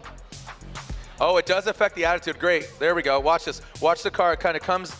It does straighten out. It slows down. Yeah. This reminds me of an RTR battle of the past. One where a Chelsea Denofa enters in with one Von Gittin Jr. on his tail. Who was at fault? I don't know. Some say Chelsea, some say Vaughn. TBD. We'll never know. Choose your own adventure. But it's kind of reminiscent of that. That's where it went down. And that was kind of similar to that where, a vehicle was affected. Stuckey going into the wall. Did it disrupt enough? We'll see. But pretty exciting stuff regardless. Rome Charpentier, an aggressive, awesome driver. Daniel Stuckey. Hey, look at Stuckey. His first pro event. Here he is in the 16 throwing down with Rome, who's, just, again, another force to be reckoned with. So I think it really comes down to, did the wall, because they both had, so back it up. Rome, good lead run. Stuckey, right there, set himself up. Just to clarify, Ryan. Stuckey just had a slightly tighter line at outside zone 3, so he wasn't really mimicking what Rome lead or was doing. chase? On his chase. So when Rome was leading, he tapped outside zone 1, got relatively close to 2, got out to 3, but then Stuckey in the chase did not come back his car into 3. He was inside on 3. So that's where he compromised his line to maintain proximity. Yeah. If you look at what Rome was doing here in the chase, Rome was matching better. I think maybe he made a slight compromise on line at outside zone 2, but got back on line through 3, and that's where he was matching the line, and Stuckey tapped the wall. It looked like maybe as the car lost angle, got into Rome a little bit. What are you going to tell me right now? No, just I'm listening to you. I'm just seeing your peers of judges and their outcome. Here we go. Are they going one more time? Are we getting a winner? Here we go. Oh, look at that! One more time. That is the same judging outcome as the first battle between them. Dude, how's your arm feeling? They're just killing you with that arm wrestling competition. I'm losing. Yeah, you are. You know what? Look at they've outcasted you. You're in a more comfortable chair. Hey, Chris Yule, I'm going to go to you, buddy. Again, shout out to his wife, Emily Yule. Emily, congratulations on the brand new addition. Tate Yule, you and watching at home. Chris, you and Egger said one more time, not once, but twice, but it's all about this battle right here. Why did you choose to go one more time? Yeah, Rome laid down an excellent lead, and Stuckey's chase was pretty dynamic. And then I felt Rome was kind of diving to get proximity, whereas Stuckey kind of hit the wall and checked up a little bit, so I kind of felt like it was a bit shared there. So I just went one more time. I like that you called it prox. Never heard that in my 18 years. Notes, okay. prox. All right, sorry, man. I'm just talking about prox right now. We're just not talking about the L's and the A's. We're talking about prox. Kidding. All shade being thrown. Congratulations on your new addition. Again, Tate Yule in the building. A lot of off-season was busy for quite a few of us, and you and Emily. So shout out to Emily Yule, who has helped us in the FD office as we take a look at that replay. So Ryan, Ryan Lantagne, my co-host and fellow judge, do you see where he's coming from about the prox? Prox. I see where he's coming from, but I politely disagree. We agree to disagree. We agree to disagree. Santiago. And that's the all beauty right, of we having, agree to disagree. Yep, the beauty of having 3 judges here. Factually. We can all have different opinions about Facts. situations. And Facts. Yeah, works out in the end. Well, you got outnumbered. And you know what? I think if you're going to get outnumbered to one more time, that's always good. Versus like, nope, I'm going Rome, I'm going Stuckey. If you default to one more time, that's saying, hey, let's just really decide the factor. And that was Eggert's point between their first battle as well. Yeah. Let's not split hairs. Let's be definitive. And with that, Here we Ryan, what's that? Here we are. And here we are. We're moving on to our next battle. Look at this, all Toyota, all GR. And here we go. Former champ, defending champ, Frederick Norwegian Hammer Osbo, Rockstar Energy Drink, Toyota GR Supra. Trudeau Metzel down from Dominican Republic, Jonathan Castro in chase position. Osbo gets all the way, 1, 2, back at it. Filling all that outside zone of number 3 into the touch and go for gold, literally. Ooh, Castro, really heavy on the inside clip. I mean, look at Osbo is just, wait, where are we at again? Okay, cool. Like you said, the humility is just dripping off of Osbo. You tell me where to put the car, I'll put the car. You want me to keep it up front, keep it clean? I'll put it right there. Amazing driving by Frederick Osbo. Jonathan Castro is clearly very hungry. Look how close he is at initiation. There was maybe a foot between the two cars at initiation through that first corner. Jonathan Castro is pushing so hard here. He's not running the exact same line, and his transition was too early there, but he's managing to put the car close from start to finish. He needs to do what he's doing right now, just on a more adequate line, let's say, one that's matching what Osbo's doing. And the biggest indication here that he's on that tighter line is that he ended up running over inside clip 1 with, I think, the 2 front tires going off track. Maybe 1. Yeah, it's maybe like 1.5. So at least 1 tire off there, but that's where you can see it most obviously, that he's just compromising on line enough to stay in proximity. And I think that he's doing an amazing job, though. His hunger here to be close to Osbo and push as hard as he can and not leave anything on the table is inspiring to see. Like, that's what we want to see. Just needs to work a little bit on his accuracy with that. You're saying he's pushing so hard, but it looks a little bit more effortless than previous years of Castro. Absolutely. So it looks just effortless. Like, he's got the power and the smoothness, he's got and the precision. Yeah, the car and the engine to do it. So he's been given the tools to be able to perform at the level that he can. And the other one is stay gold, Hammer Boy. Here we go, G-O-L-D, gold. That's what we're talking about with Frederick Osbo chasing down Jonathan Castro. Castro comes out there, gets all the way out, dialing it in. Look at that, Osbo comes up a bit short there. Castro with massive angle. Frederick Osbo going against his Toyota GR teammate. I'll tell you what, Castro is absolutely flexing on him. DR style right there. Castro comes in sideways. He's just like, come on, he's chomping at the bit. He is slobbering. He is slobbering right now. So excited after that run. And he should be. That was an awesome lead run. He got out to all the zones. He did an awesome job. And I think he even had Frederick Osbo making some compromises in the chase. If you look at outside zone 1, pretty similar on line, but right here, it looked like Osbo transitioned kind of the same way that Castro did in his chase and got himself on a tighter line through 2, and going to outside zone 3, you can see that Osbo is not matching the line either. Look how far ahead he is right there. Dude. Whereas Castro is way out wide. So you could say that a lot of the mistakes that are made by both cars, or the compromises, are very similar after both of these runs. So good for Castro for laying down an incredible lead run. He should have done that run in qualifying. Right. So here, let's go. Let's not cross that. Look at the proximity that Castro has in the chase. Incredible. And you can see here that it's very, very similar. This is almost a carbon copy run for run. You can see that they're making the same compromises. The only big difference, I think, is that Osbo just stayed on the outside of that white line at inside clip 1, whereas Castro put a tire off. But otherwise, very, very similar there for both drivers. I think Castro was in the chase position for either driver. Castro was closer on second outside zone, which is a difficult one to manage. And Castro was closer on going into initiation into outside zone 1. Yep, that's fun to watch. I see Brian rubbing his hands together over there. I don't know what that means. Here we go. Slide him left for Osbo, right for Castro. We got one more time, one more time. Yeah. You get it one more time. I can watch that battle all day long. My man over here, before you even started talking about it, this guy says, play it again, play it again. I feel like the Oprah of one more times right now. Look under your seat. You get it one more time. You get it one more time. Everybody gets it one more time. That was a phenomenal battle. That is 2 teammates. That's pretty great to start with. That is great. That's great for Toyota. Yeah. You know, we saw Michael up here earlier, and we are going. You know, VP of Marketing, Michael Tripp. So thank you to Toyota for again playing in our sandbox. Phenomenal. Who do we have next? Who is up next? Who do we got? Well, I believe we might be going back to. Oh, look at this. We're jumping up to what would have been Field and Hurst. It should just be Field because Hurst is knocked out. Matt Collins, that you? Matt? I think it is Matt Collins. And we are seeing Freddie get some fresh Nitto tire rubber. That's the other risky part when you have 2 teammates out on track pushing as hard as they are. Yeah. If both cars get wadded up, you're taking both cars back to the same pit area trying to fix 2 cars at the same time. So real quick assessment here.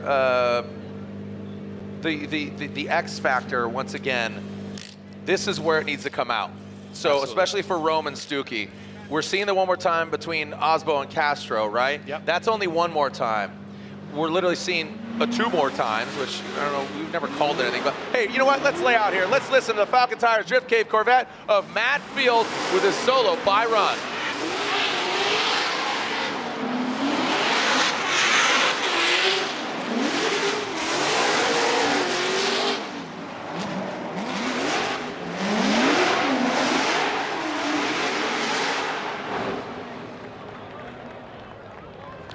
Well, there it is, Matt Field, not 1, but 2 by runs.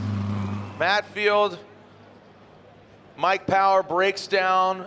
Jonathan Hurst, unfortunately, gets the contact with Ryan Littoral, so Matt Field getting a bit of a fast pass, not once, but twice, now here into grade 8.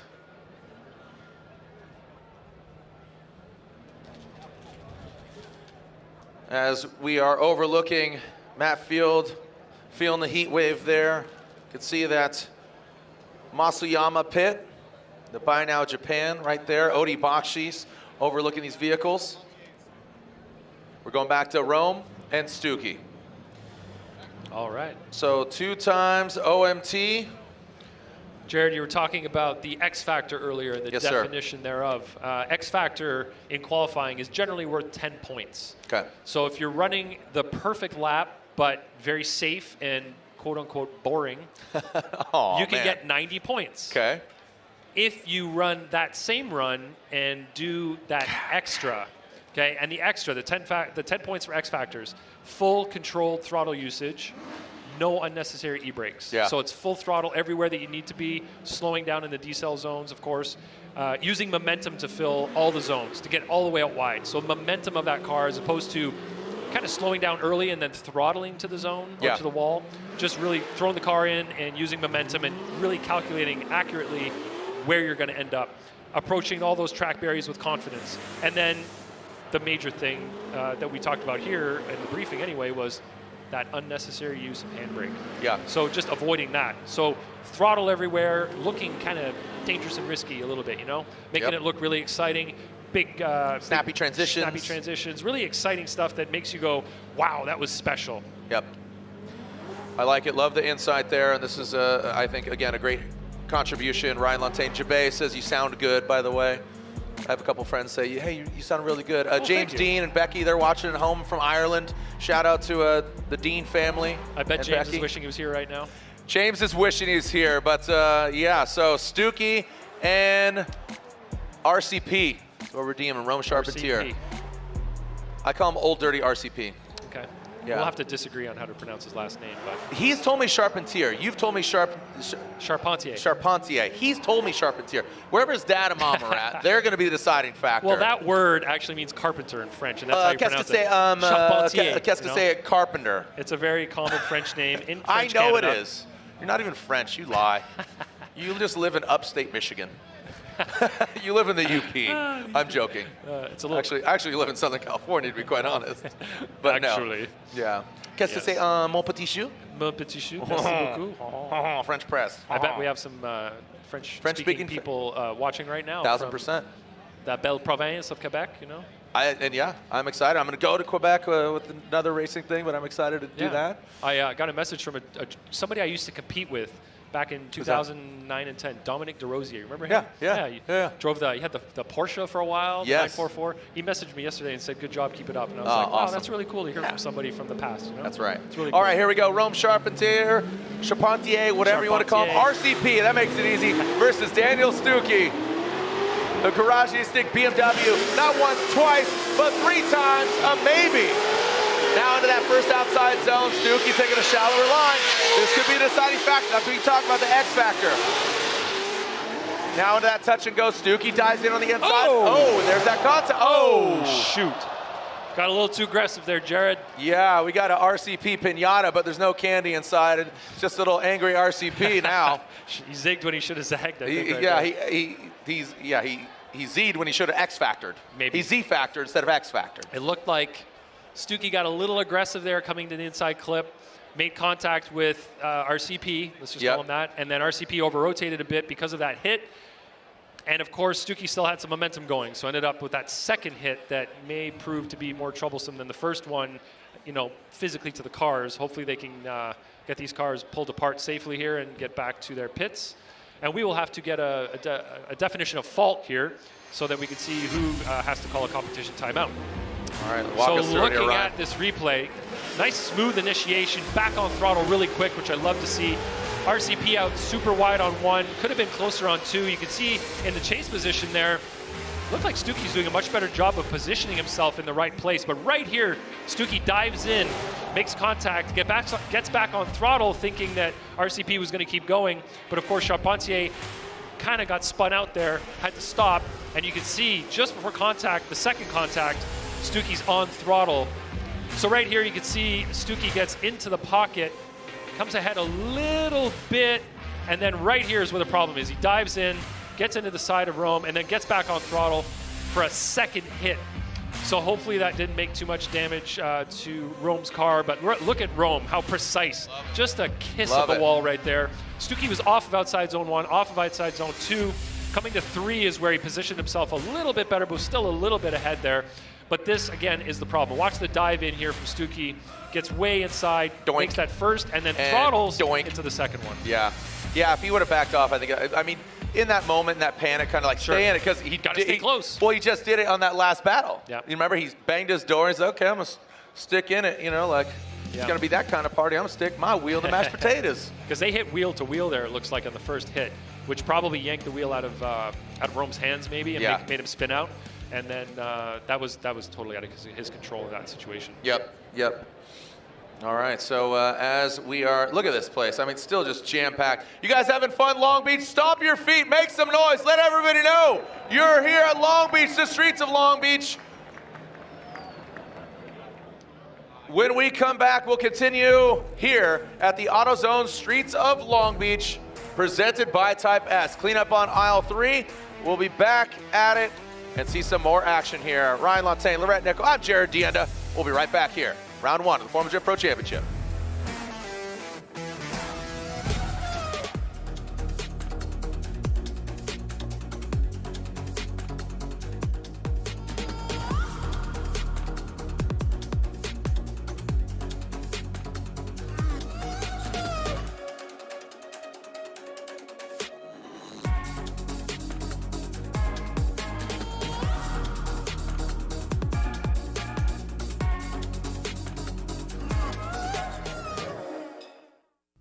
For those who don't settle when others do, who will give everything but won't give up. For those who believe in unlimited while others limit themselves. For those who are set free by performance and believe innovation can take you anywhere. The first time you try Pedal Commander, you'll feel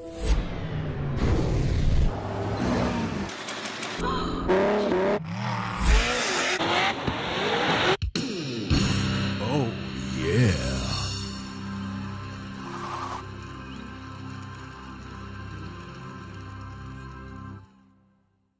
Million Rockstar Energy Drink.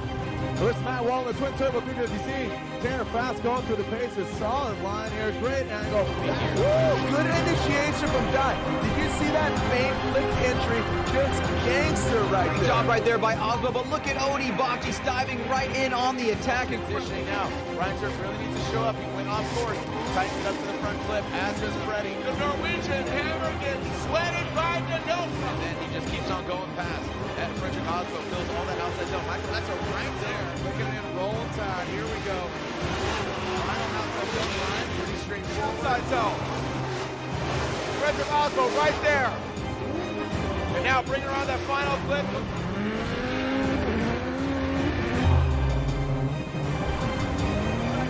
Approaching, pulling the tire up. So qualifying playing a role here in Long Beach.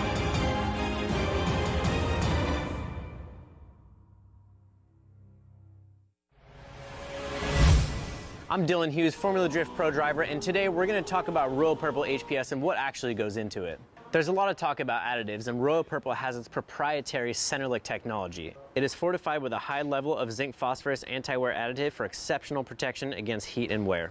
Its high film strength improves sealing between the piston ring and cylinder wall for maximum horsepower and torque. Royal Purple HPS, race car technology for the street.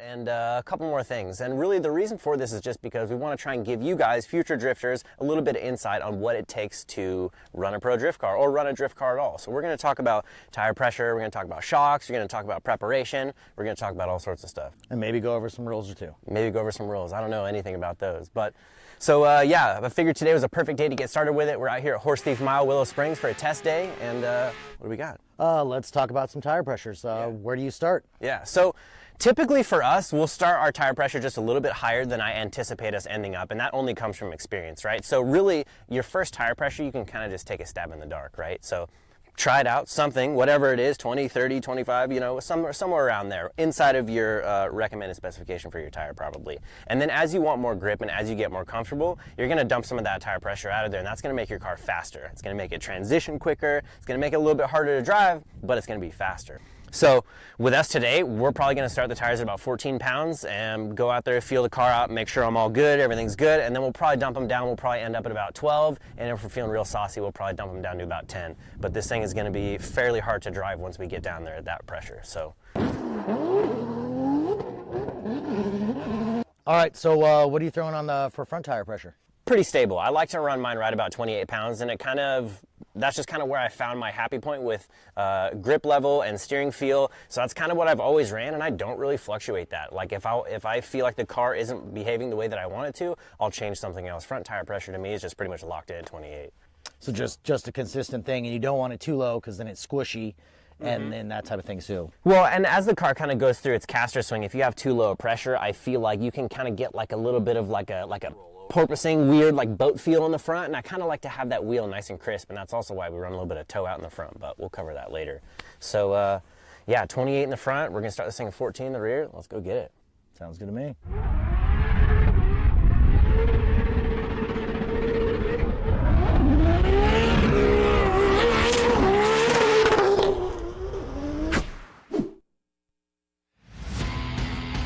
Royal Purple, the official engine oil of Formula Drift, the synthetic experts. We are live from Long Beach. The 2022 Pro Championship, the 19th ever season, kicks off here in Long Beach.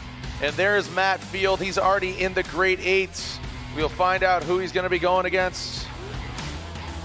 Dylan Hughes or Masayama. There's Rome Charpentier. There's his dad, Ryan. Can you go ask him, is it Charpentier or is it Charpentier or is it just Rome C? I'm pretty sure I know what he's going to say. What do you think? Charpentier. He will. He will. I know. Don't force your Canadian on Ryan. Just talk about procs. I wonder if his family immigrated sometime in the past from Canada and dropped the French pronunciation. Perhaps, perchance. I don't know. Here are the Rockstar Energy Drinks, key to success. Ronnie talked about them earlier. Know the lead driver's initiation style. Basically, that is your spotter and you working in synchronicity and saying like, hey, this is what you can expect from this driver. Position yourself, the pocket, get in the pocket, and there you go. Don't get lost in the smoke. Don't get blinded by the smoke or the light. Don't get blinded by the light or wrapped up in a deuce in the middle of the night. Blinded by the light. Or focus on proximity, that's what we're talking about. When you get in that pocket, be close with that angle, and of course, adhere to the outside zones, and of course, that final inside clip. So if you want to talk about knowing the lead driver's initiation style, look at Castro versus Osbo run 1. Battle 1, I should say.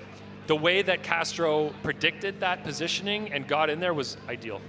Frederick Osbo is your defending champion as he's on the line. Let's take a look back at the two-time FD champion, Frederick Osbo. Again, stay gold, Hammer Boy.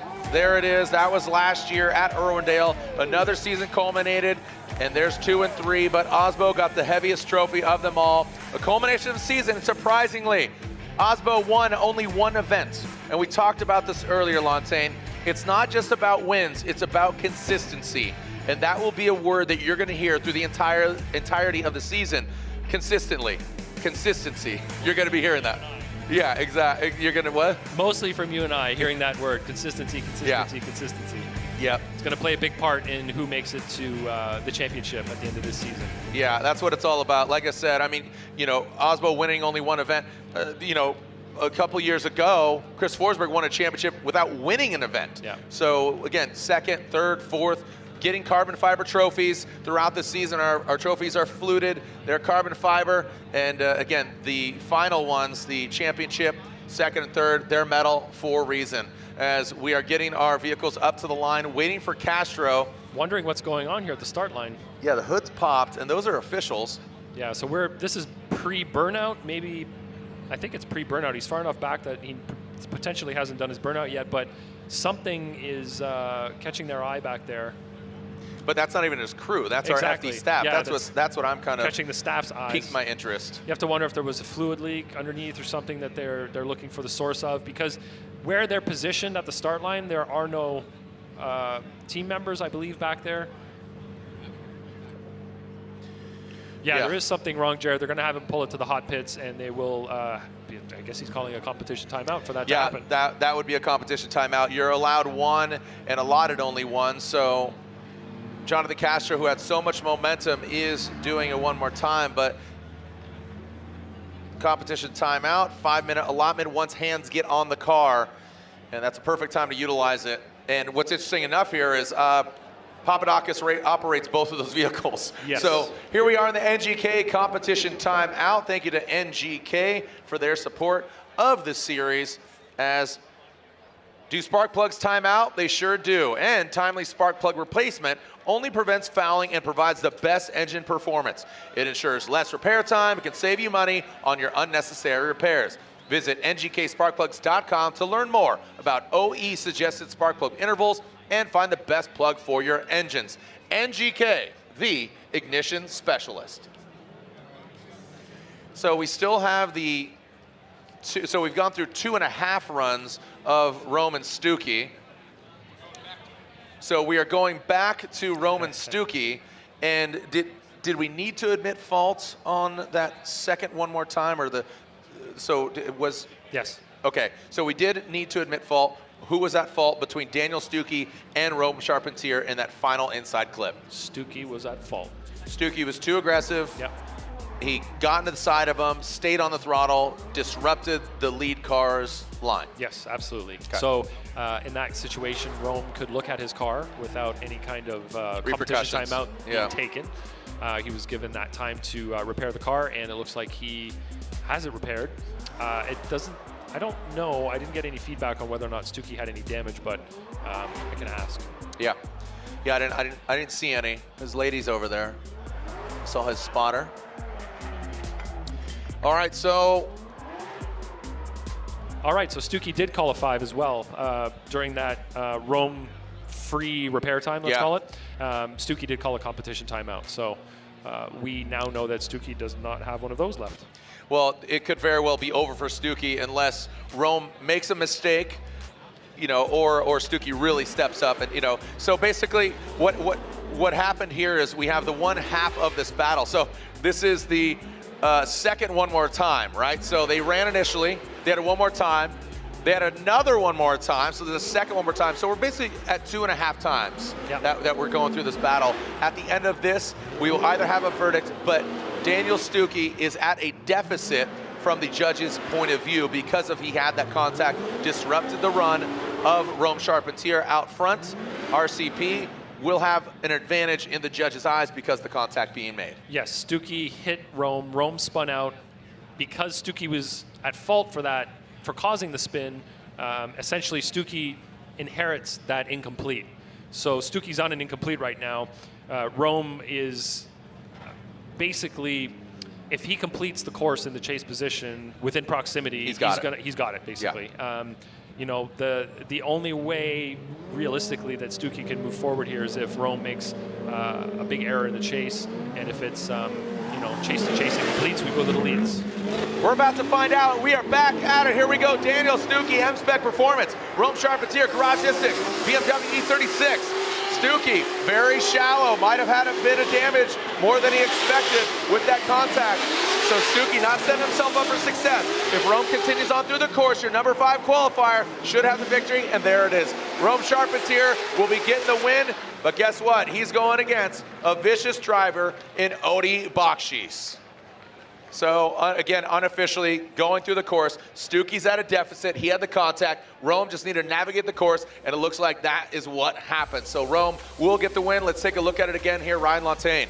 Yeah, good initiation by both drivers. Nothing really to speak about there. Stuckey did not get out to outside zone 1. Wasn't as deep as we'd like on 2, and on outside zone 3 was off a little bit there as well. So definitely left some points, you know, theoretical points on the board, let's say. Had some areas where he could have improved, and Rome in the chase did what he had to do in the chase position to maintain proximity, get through the course without incurring an incomplete himself, which allows him to take the win in this situation. All right, so let's take a look, and we'll make it official from our judges. Ryan, I believe you, did you tap in already? I tapped in. All right, and Ryan Eggert, Chris Yule, Ryan Lantain, slide him left for Rome, right for Stuckey, and there we go. Rome Charpentier gets the win. Man, hey, round of applause for Daniel Stuckey, making it top 16, his first ever Formula Drift Pro event. Look at that. Both these guys congratulating each other. Great job. Look at, can't open his door. You want some help from that? Oh, look at that. There we go. Stuckey of Hazard over here. The Duke of M-Spec. Duke Stuckey. Well done there by Rome Charpentier. Looks like we are going to be going on to Dylan Hughes and Matsuyama because Jonathan Castro still in his competition timeout. That's the first Larry Chen sighting. Look, there's Larry Chen. Oh my goodness. Don't make eye contact with Larry Chen. He'll steal your soul. You don't spot him very often out there. No. He's usually hiding in the woods. No, usually I spot him all the time. There's like, I believe there's multiple Larry Chens. That's why, you know, I mean.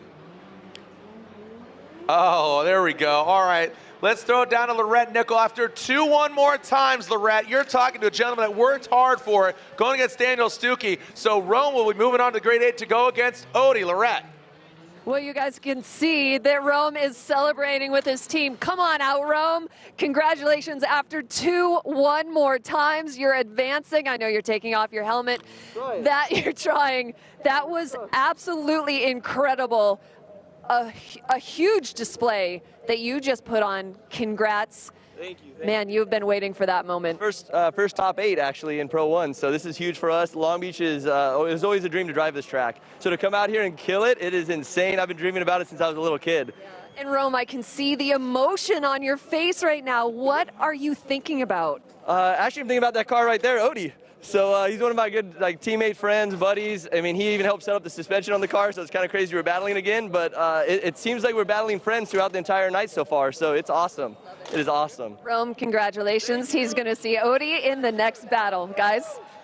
Yeah, he's got a lot of support out here in the stands and online, and just has a great spirit. Talking about more spirit, Dylan Hughes versus Wataru Masayama. Masayama in that Buy Now Japan S15, going against Dylan Hughes, the dozer.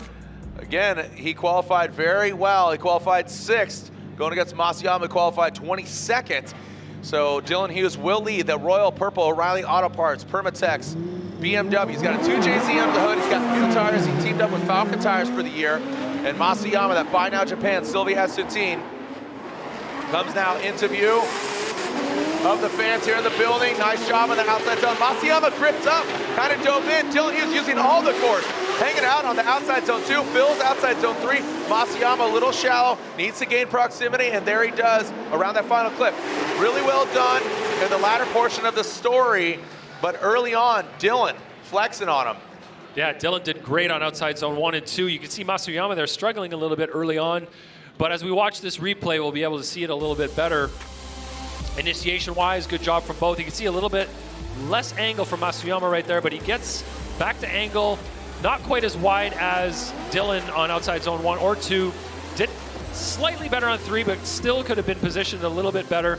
And then coming through the inside clip, perfect through there. The line was great, the proximity was good, and the mimic was pretty solid. So right here you can see where Dylan Hughes gets all the way out to that wall. Masayama seems to struggle a little bit with that transition, getting the car positioned for outside zone number 2.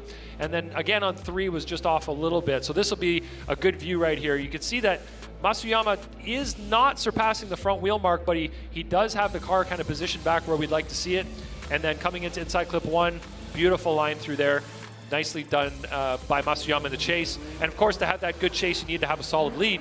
And I think that Dylan did a great job up front, positioning the car where it needed to be.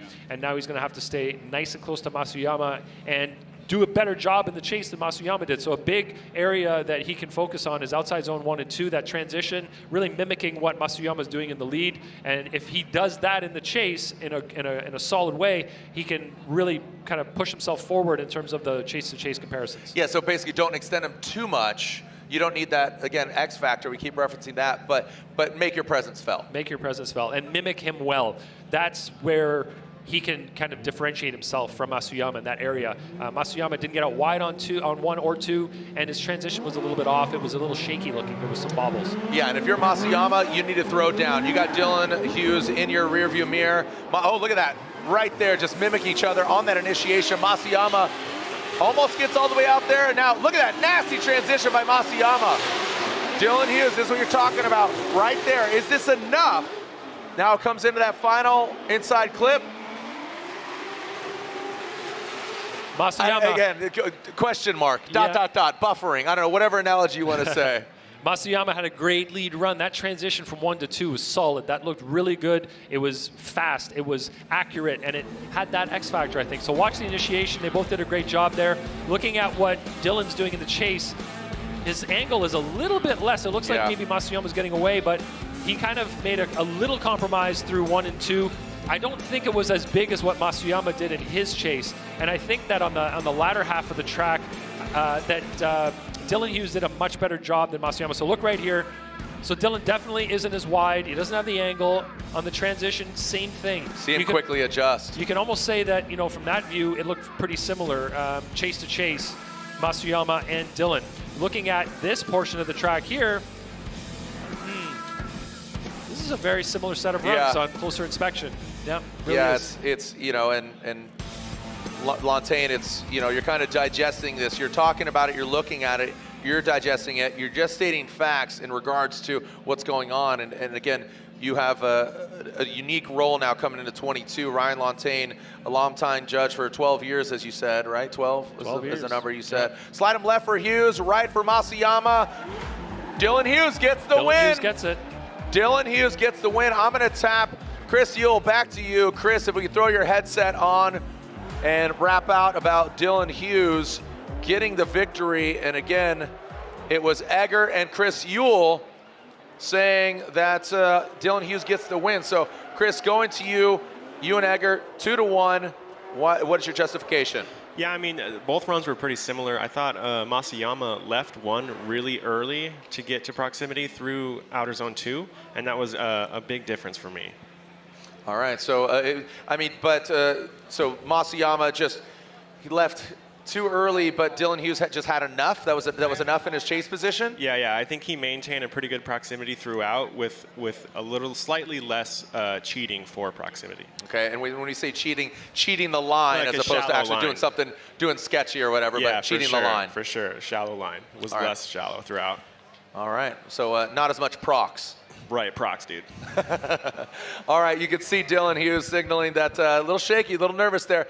Oh, there's only one car there on the line, but I'll tell you what, that gentleman, I'm really excited to see how the season unfolds for Jonathan Castro, but unfortunately not able to make it to the line. So, Frederick Osbo, the Rockstar Energy Drink Toyota GR Supra will advance on Nitto tires.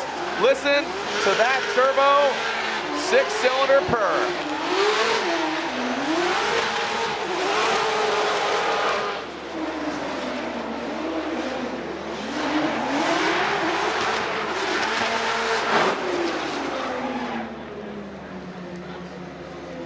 Frederick Osbo gets the victory. The Norwegian Hammer from Ski Norway gets the victory. His mom and dad cheering him on from home. His lady in the building. Taylor in the building. So look at that. So we are seeing our top, look at this. So here's our bracket. Take a look. Ryan Turk, Chris Forsberg, Odie Bakshies, Rome Charpentier in the mix. You got Deneau versus Osbo, Field versus Hughes. You're seeing like our top 5 drivers from last year. Actually, the top 8 qualifiers are those top 8 drivers right Boom. there. So qualifying works. Oh man, well, awesome. Well, gentlemen, you're going to be seeing in the final battle of the Grade 8, Lorette Nichols with Dylan Hughes after just an awesome battle here. Lorette, down to you. Thank you so much, Jared. Dylan, we saw you get out of the car. Shake your hands. Was that? The adrenaline is obviously still surging. A great run there and a terrific win. Thank you. It was pretty wild, man. It's funny to sit in the cars and kind of wait for the one more times and wait for the commercials and wait for the whole thing to come around. And you're just kind of like sitting there like the car's kind of warm and cozy, and you're just like all of a sudden like, oh, and then you're a little sleepy, and then you forget you're strapped to a 1,000 horsepower car. And then you get in that thing, and these cars are fully gripped up, and you're going wall to wall, and it is unbelievable how fast they are. So that's where it's like you're just chilling, and then you're maximum adrenaline. So I had a really good time running him, and he had a great run. That car is really fast, and I'm just really stoked that we were able to move on. Yeah, for sure. Now, looking ahead, we're going to see you go against Matt Field. What are your expectations there? So Falcon Tire teammate, I know that his car is really, really, really fast, so we're going to have to put the screws to this thing and make sure that we turn the power up a little bit, probably dump the tire pressure out a little bit, because we know Matt's going to be really, really fast. So we're just going to have to push hard, and I'm hungry for that podium, so let's go. Let's go. All right, Dylan Hughes, let's go. Guys, back to you. Thank you, Lorette. And Ryan, you made the observation. Got the hat on, gloves on. He's still cooking in the kitchen, baby. Still ready to go, but with a hat on. Fully booted and suited and gloved. Yeah. He's going to race with the helmet on. Look at this. These guys, Chris, best of friends off the track. We'll be at Pike Bar tonight, partying it up. Will there be, trophies in the mix? Still TBD. You know what I mean? Like, you look at this. If Ryan Turk, there's no guarantee. He's our number 1 qualifier. But as you said, our top 8 qualifiers are in the chat room right now. Yep. So Ryan Turk, brand new livery, brand new bumpers, that all-new Rain-X Toyota GR Corolla going against the all-new NOS Energy Drink Nissan ZE on GT radials. Here we go. Ooh, Chris Forsberg, way late initiation. Ryan Turk initiates. Massive initiation. Tiny bumper, do-do-do-do. He goes into that wall, and now into that third outside zone. Forsberg now turning it up. What went wrong for Forsberg out of the gate? Oh, gets out of shape. Yeah, something's wrong. Something is not 100 for Chris the Force Forsberg. He has not used his competition timeout yet, but something was afoot. Where's Ryan Turk going? Aren't they supposed to turn around right there? I think both of them might be having a little bit of cough. Need a lozenge. Smooth it out. Yeah, that was strange from Forsberg in the chase position. That was a very late initiation. I'd like to see the replay on that again. They're both going back to their pit area. Yeah, Turk's going to his pit. Yeah. So, do they think that was the second run? No, I think they both might be having issues. So, as we watch here, look at where the last cone is. Forsberg is well beyond where that latest initiation point is. Angle is suffering there through outside zone 1. Line wasn't great at 2. Ryan Turk in the lead position is doing a great job. And then his transition here, he overhangs that angle right there. It looked like he got a little bit too close and then transitioned kind of in an awkward way, but kind of doesn't matter after that late initiation. That was late enough that you could call that an incomplete. It was very well beyond where he should have been initiating. So I think there was contact made, and that's why Ryan Turk went back. But who was at fault? So I can see Dom there, Kuzi, and they were taking a look at it just to see if there was maybe some damage. I think that's what it was. Maybe maybe Lorette Nickel could let us know what's going on there. So yeah, I think there was contact, but who was at fault? You were saying overhang. Are you saying Turk hung it out there too long, Chris couldn't go anywhere, or Chris hung it out and he didn't let Ryan Turk kind of go and he was impeding in his transition? That's what it looked like to me, that Chris was kind of in the way of Ryan making his transition, and perhaps he didn't give him the room to do it, and that's where the contact occurred. All right, so potential catastrophe there.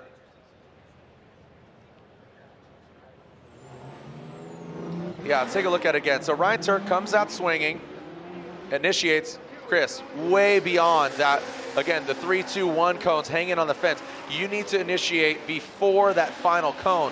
Chris didn't do that. He rolled into it late, and then right here on this transition, ready, bink.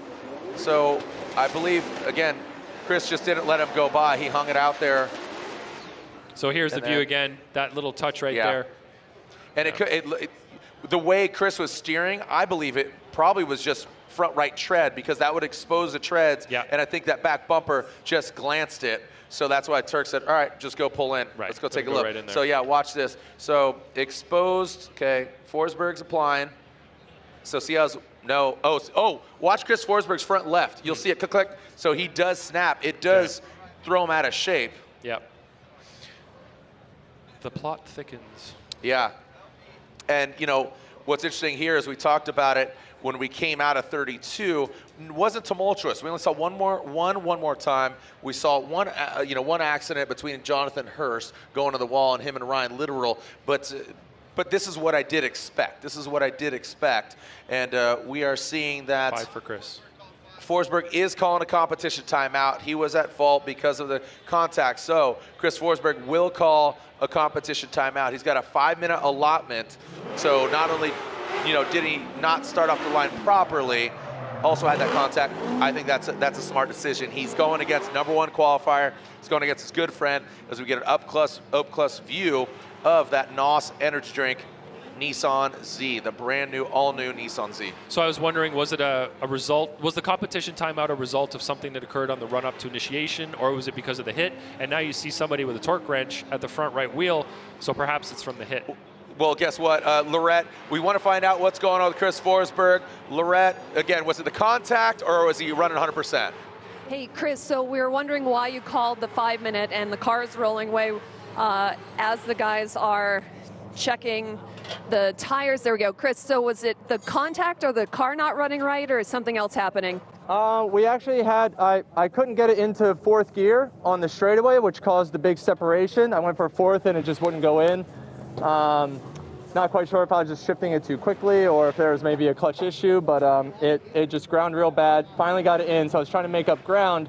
We caught back up to him, got in the pocket in turn 2, and then I just stayed in that pocket a little too long. And when Ryan came to transfer, he caught my front right with his left rear. So my wheel's crooked. We're just straightening it out, and we're going to go give it our best. Okay. Are you worried about the gearbox at this point? Well, I mean, a little bit. As in, just kind of try and make sure we get it in the high gear and let it rip. Okay, Chris, best of luck. Thank you. Jared, Ryan? Some great insight there. And Lorette, thank you so much. Getting some insight there. A little bit of nerves there.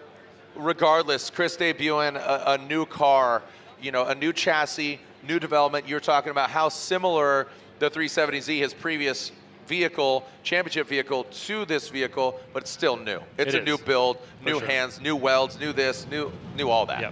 I love getting insight from Lorette down there.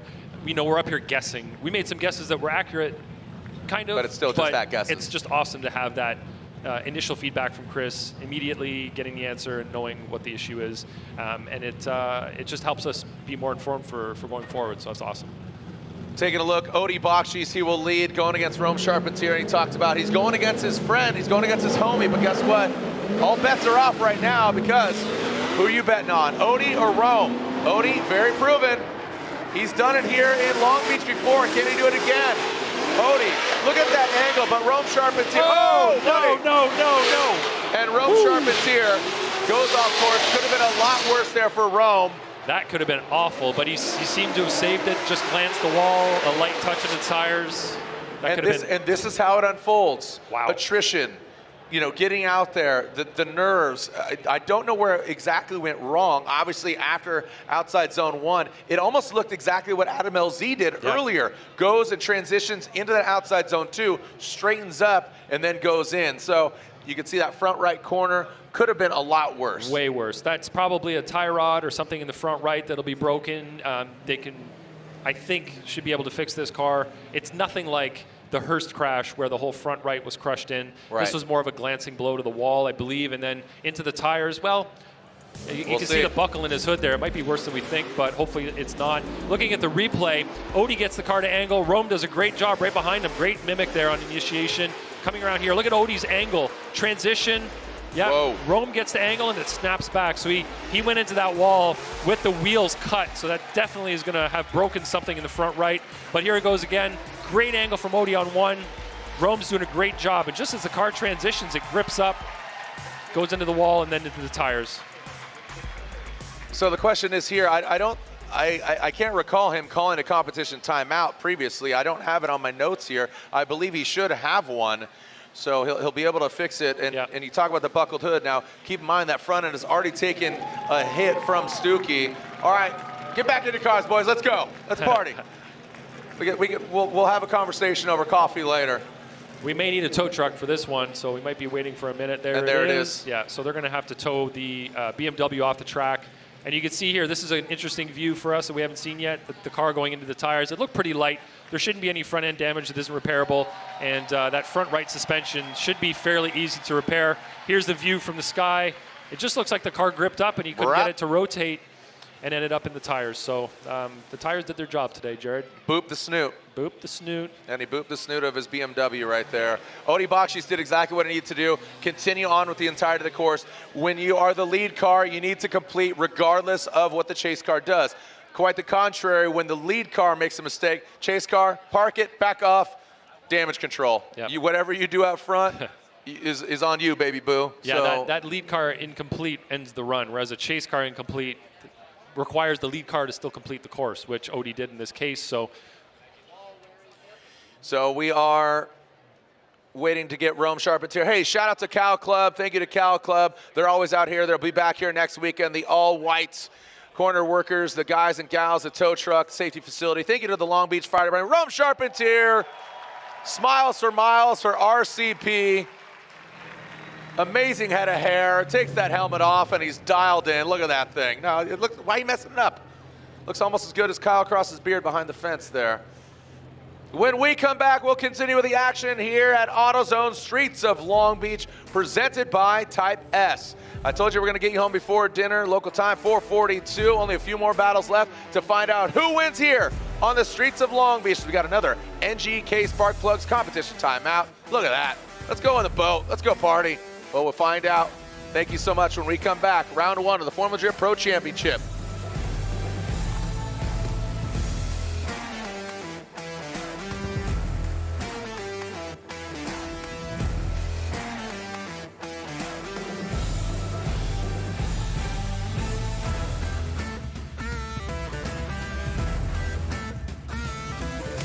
Link is the engine management solution for champions the world over.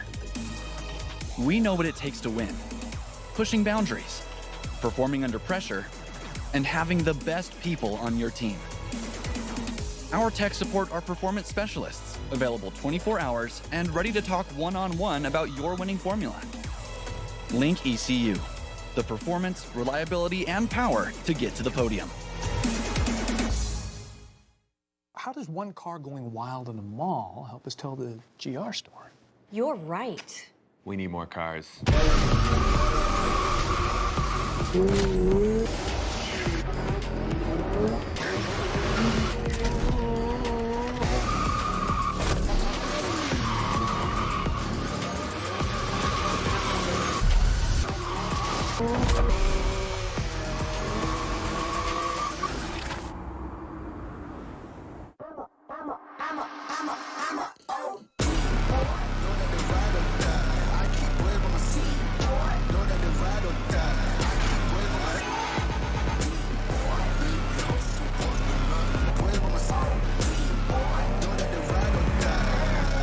My name came up a lot of sounds, more when I was not around.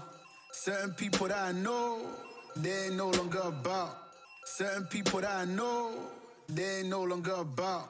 The Falcon Azenis RT660 is the enthusiast's choice for ultra-high performance. Engineered for predictable handling and stability, the RT660 provides maximum traction both on and off the track. Your competitive edge has arrived with the Falcon Azenis RT660. When I'm flying, I put my helmet on, my visor down, my mask up. You don't know who I am. Whether I'm African American, Asian American, Hispanic, white, male or female. You just know I'm an American Airman kicking your butt.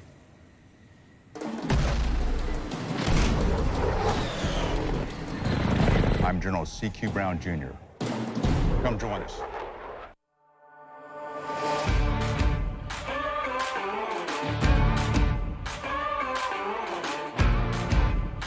When you have a lot of money tied up in your transmission and differential in your car, kind of like I do in this one, this is a must-have. Royal Purple Max Gear High Performance Gear Oil. Even under severe squeeze film conditions caused by sudden shock, extreme high loads, or low RPMs, Max Gear helps reduce bearing wear. I am pretty sure we put this to the test more than anybody else. Slippery, synthetic, and complete with Centerlick technology, Max Gear reduces wear and friction, which allows your gears to run smoother, quieter, cooler, and longer. Drift tested and ready for your gears. Royal Purple Max Gear.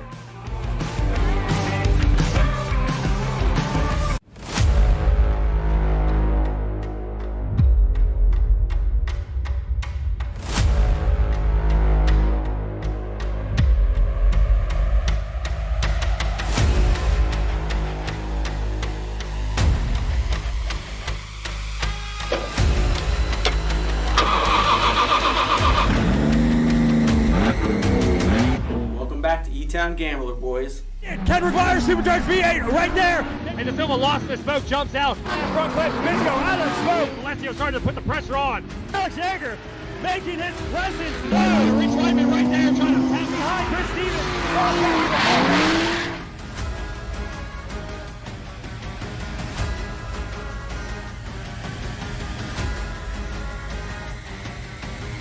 You ready to lose?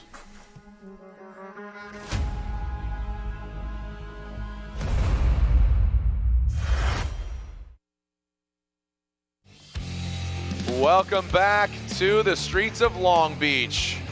What a beautiful day. Again, it was Bluebird Day yesterday. I kind of like the little cloud cover, a little white balance. Everybody's got their sweatshirts on, kind of one last spring fling here before it gets hot. Summertime and the living's easy.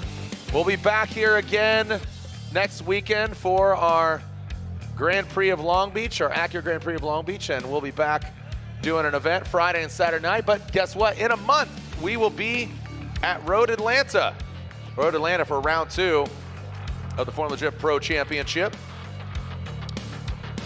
So a lot of tumultuous things going on. Remember, Rome Charpentier goes into the wall, and that would mean that Odi Bakshis. So Rome is officially out. That means Odi Bakshis has a bye run. He is moving on. There is Bakshis. What's that? I did not expect that. I thought they would have been able to repair that. I think just Rome's dude. He had 2 one more time, so he had 3 battles. Rome went against Travis Reeder. Now he's going halfway against Odi. Yep. Goes into the tires, scratch. I'm not saying that their team isn't capable of repairing a car properly. I'm just saying from the outside it looked like it wasn't as bad as obviously it was. So yeah, sometimes it's deceiving. You see a hit that you think is really big and it's like, oh, it's not so bad. And then sometimes it's the opposite. All right, we'll lay out when Odi Bakshis runs here. The Falcon Tire Field Suspension S15. Odi Bakshis, that supercharged LS under the hood of the S15.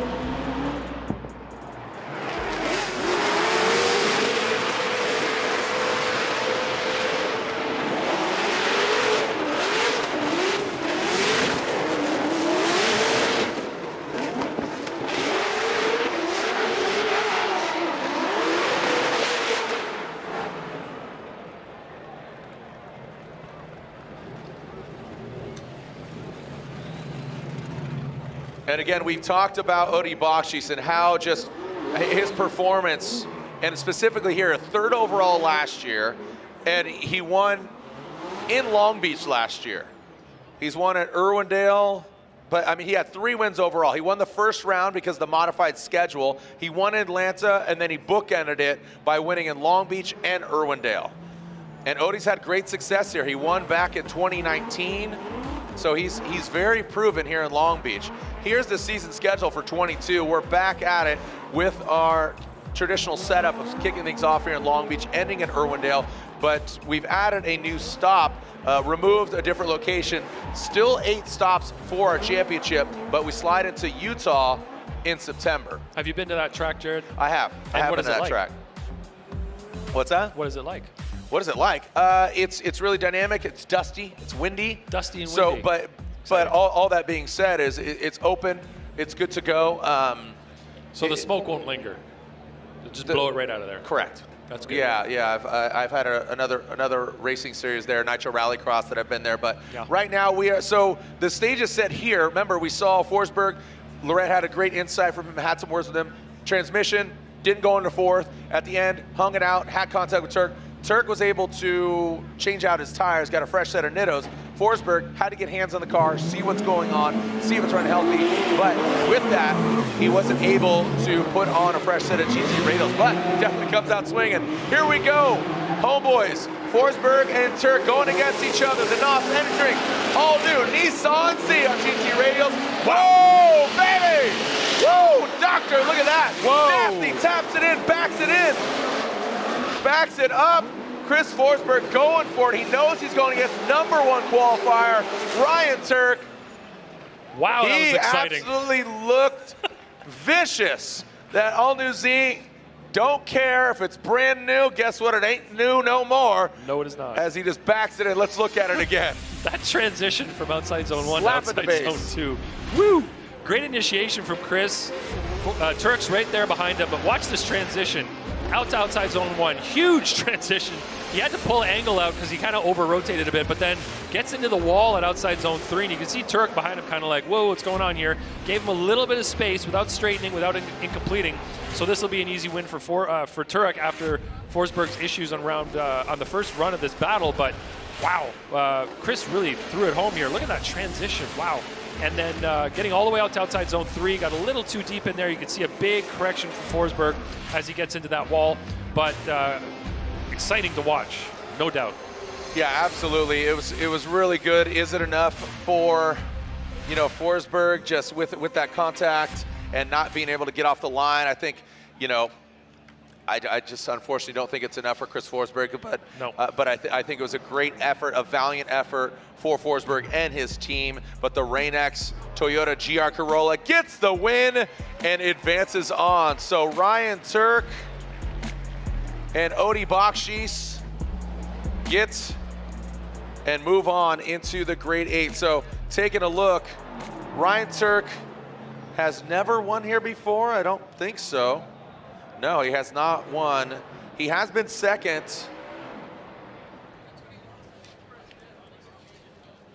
That's right. Yeah, he wasn't able to get up to the line. So Ryan Turk has 5 wins. He won Long Beach in 2009. Wow.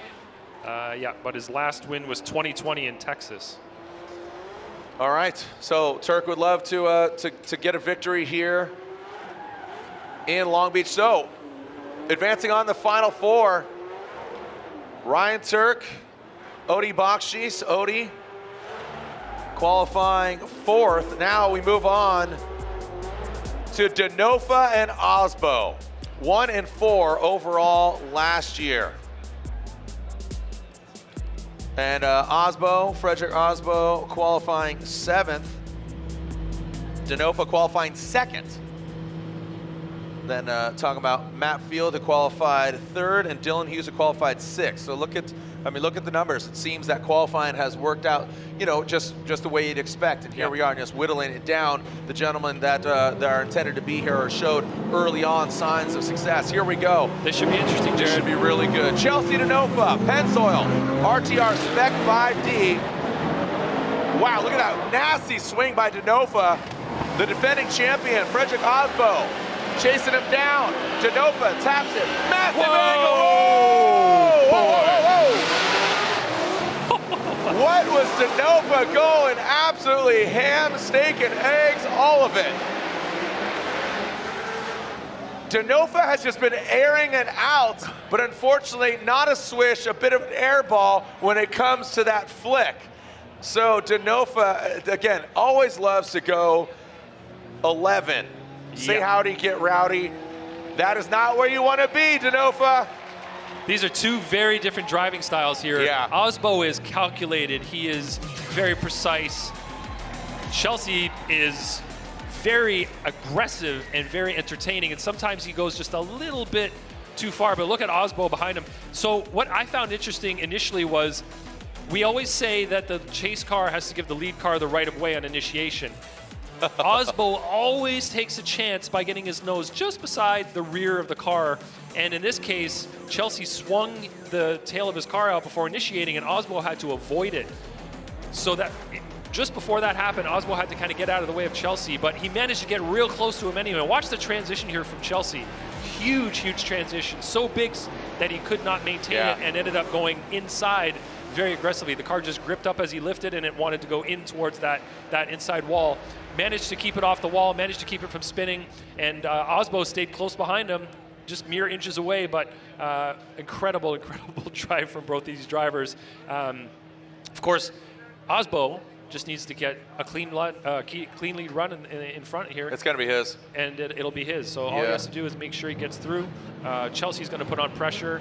I'm hoping to see big things from Chelsea here. Just put that pressure on Osbo and force a mistake of some kind.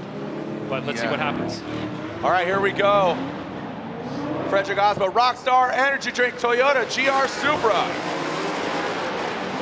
Gets out of the outside zone, like we said, just kind of run even keel. Oh, wow. Denofa! Woo! That's what you wanted, Montaigne.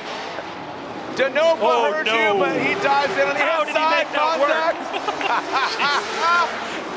Dude, Denofa part-time is a magician, obviously, pulling a Mustang out of his hat and massive angle. It didn't work on the first battle, but how he made that connection from that outside zone 3. Look, they're saying one more time already here in the building.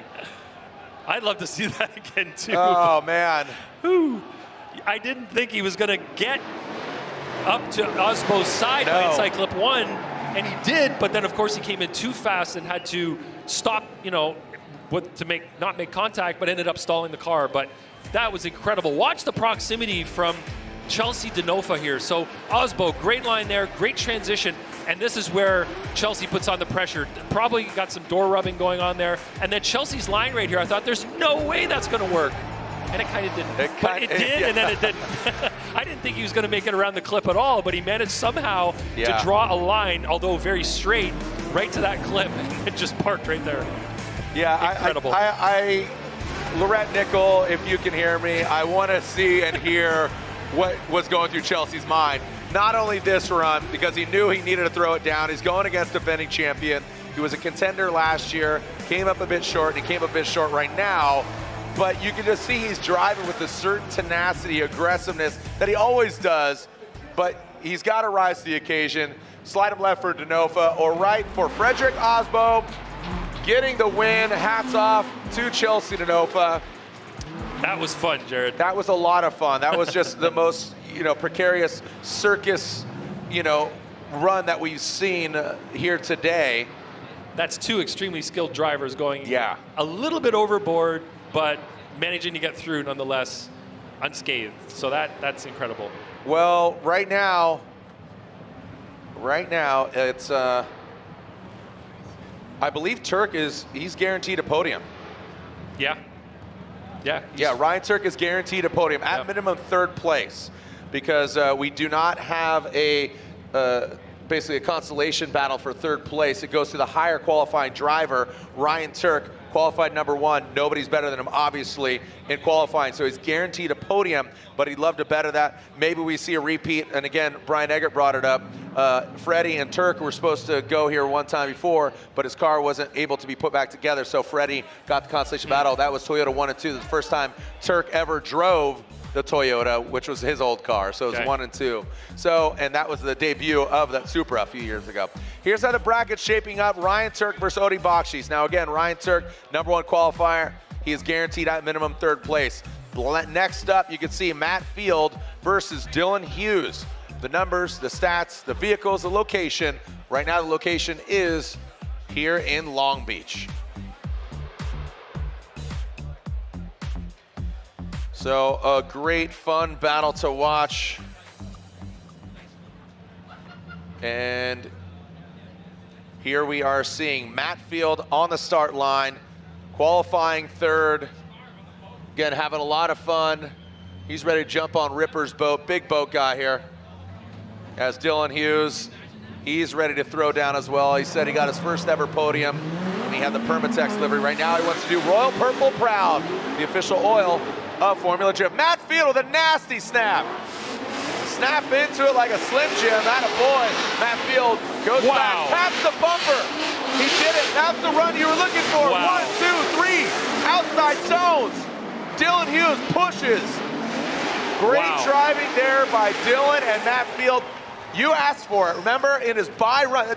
No, keep in mind here, this is Matt Field's first official battle. Right. He tries to go against Mike Power. He dies coming off the line. Can't go against Hurst. His car is banged up. So this is his first official battle of the weekend. Dylan Hughes has his work come out for him here to match that run.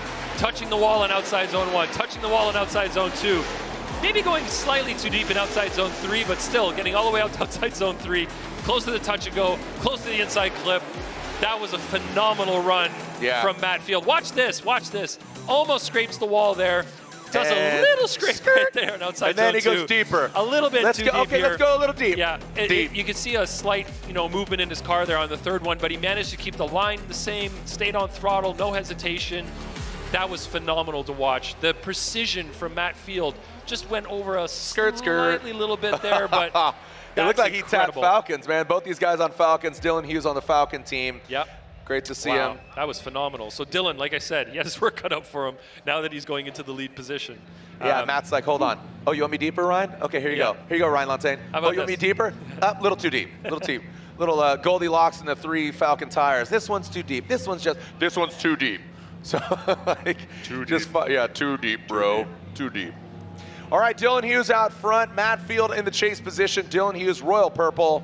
We kind of forgot to talk about Dylan in the chase there. We were so focused on the lead. Yeah, you know what? To be quite honest, I think this is going to go to a BC Racing side-by-side, go for gold. It's going to have to. Yeah, I mean, Dylan, what I'm thinking, though, Matt Field is going to be up his rear end here. Yeah, watch this. See.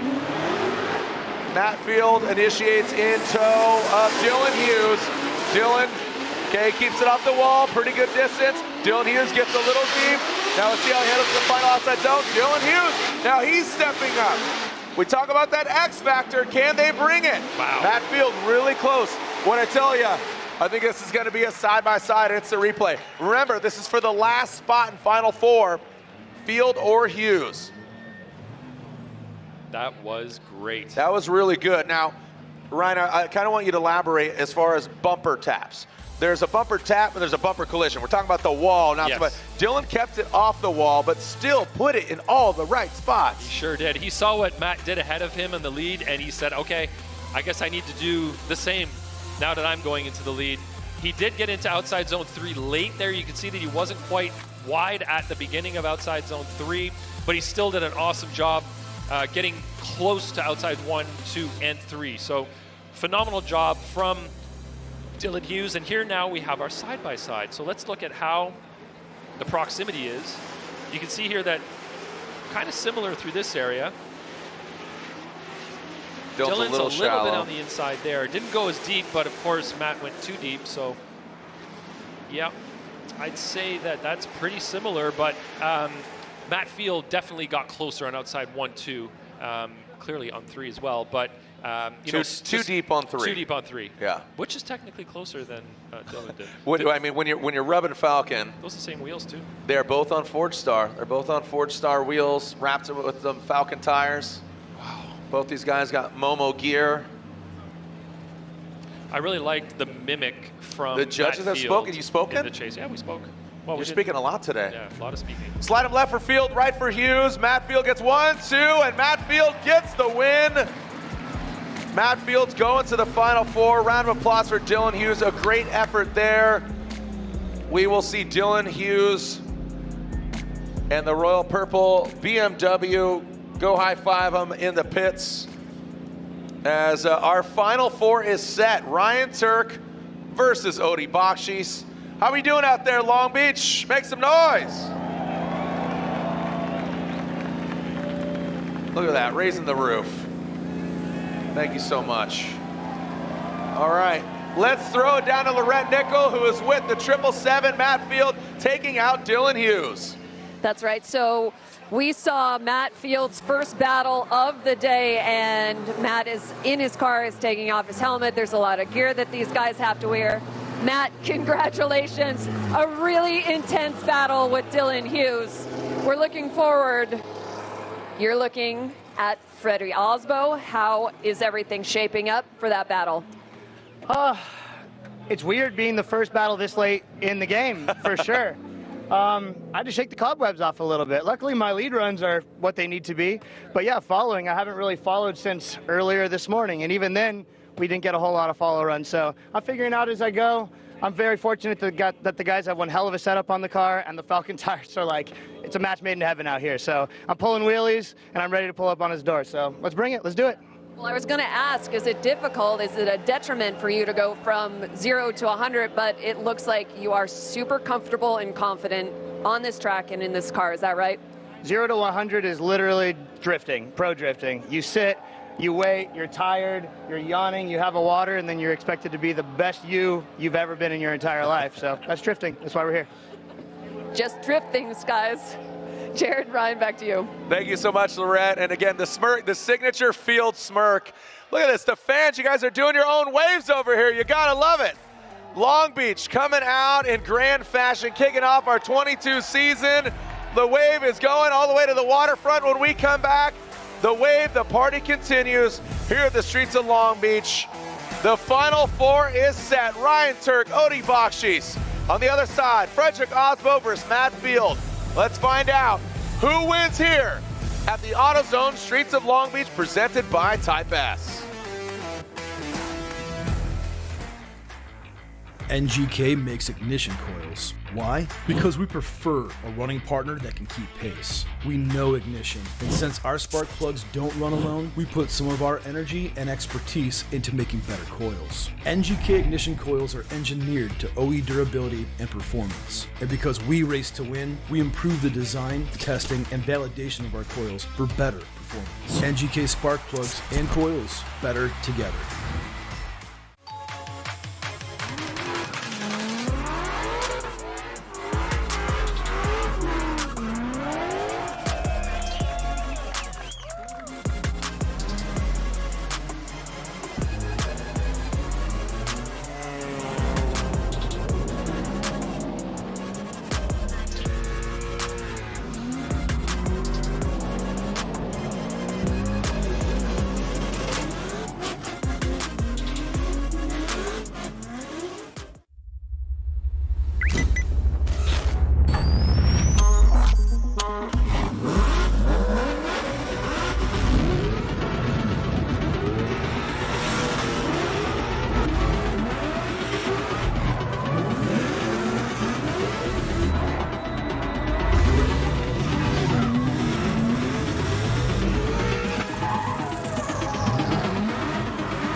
Rockstar energy drink. This is Matt Wall, the twin turbo 350Z. Tanner Fast going through the paces. Solid line here. Great angle. Woo! Good initiation from Dot. Did you see that main flip entry? Just gangster right there. Good job right there by Osbo, but look at Odi Bakshis diving right in on the attacking Positioning now. Ryan Turk really needs to show up. He went off course. Tightens up to the front clip, as does Freddie. The Norwegian hammer gets sweated by Denofa. And then he just keeps on going past. And Frederick Osbo fills all that outside zone. Michael, that's a right there. Look at him rolling tide. Here we go. Final outside zone line. Pretty straightforward. Outside zone. Frederick Osbo right there. And now bring around that final clip.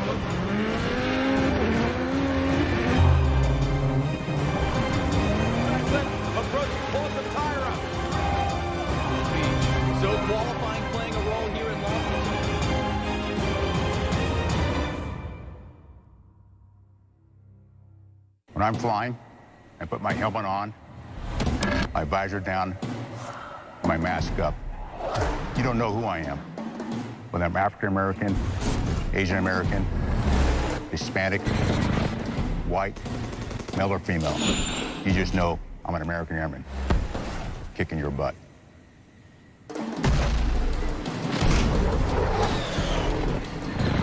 I'm General C.Q. Brown Jr.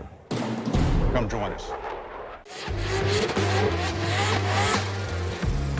In my 1,000 horsepower competition drift car, I use Royal Purple XPR 5W50. XPR is specifically formulated to increase horsepower and torque in high performance and racing engines. And its revolutionary Cinderlick additive technology and zinc phosphorus fortified formulation provides the highest level of protection against heat and wear. The new 550 is all killer, no filler. It has better high temperature performance than any other 2050 engine oil. The result is a performance oil that protects like no other, utilizing superior base oils and additives. It's what sets Royal Purple apart from the rest, and what is also transferred down to their HPS high performance street oil, which is what I run in my daily drifter. So from here to here, all you get is extreme performance from the synthetic experts. Royal Purple.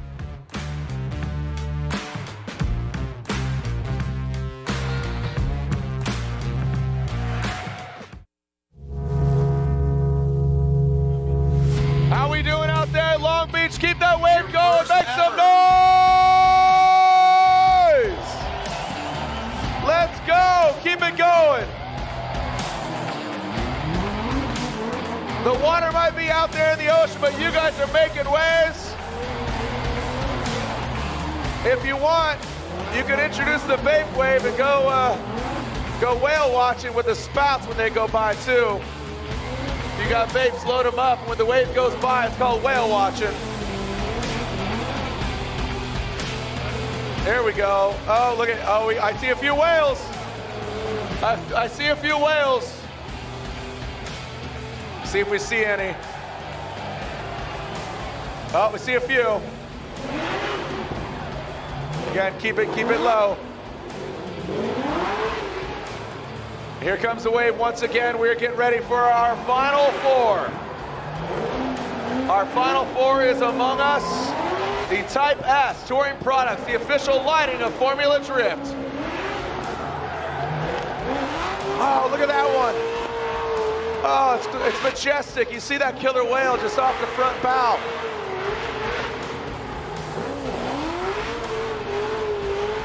As we are getting hyped, we are getting ready for our final four. It all comes down to this. That's the most waves I've ever seen here at Long Beach.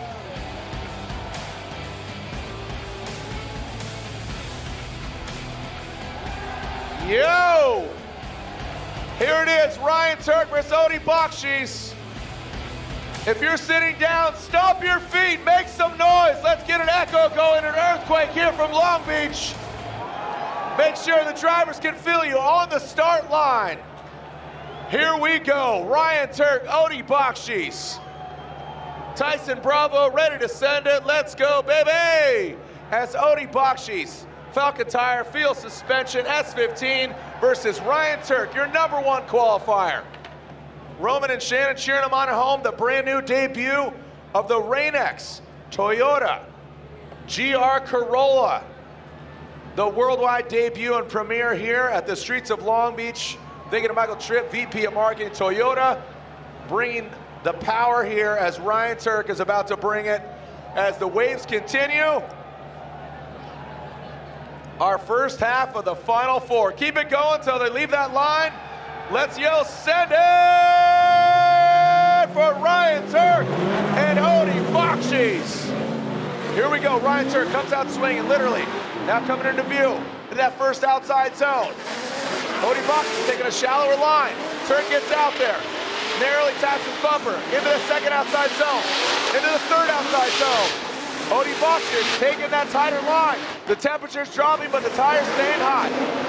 Really well done there by Ryan Turk and Odie Bakshis. Make some noise, Long Beach! That was a really clean run from Ryan Turk up front. Can't wait to see the replay here and look at how accurate he was on those outside zones. Looking at the initiation, it looked like they both got to angle really smooth, really quick, but Odie took a tighter line through that first corner. He got the proximity he was looking for, though, and you can see there a couple of little bobbles, but Odie fell off a little bit there from outside zone 2 to outside zone 3. Turk's running a really great line up front, really smooth. They did a great job around inside clip number 1 together. Good mimic there, but you can see here Odie was inside a little bit, gets the car pushed back to that outside zone, but right there in the transition, Odie made a couple of mistakes on that transition. It wasn't the smoothest transition we've seen from him so far. Turk looking really strong on throttle. Odie running a slightly tighter line so throughout the outside zone number 3. Turk really getting a nice line there from the touch and go to inside clip 1 to the finish line. So in the chase position there, Turk's going to have to be close and really mimic the line that Odie's throwing down. If Odie fills a zone, Turk's going to have to fill that zone too. He needs to try to differentiate himself from Odie, their chase-to-chase comparison. And of course in the lead, Odie's got to lay down a really solid lead run. He's got to fill zone 1, 2, 3, get tight on inside clip 1.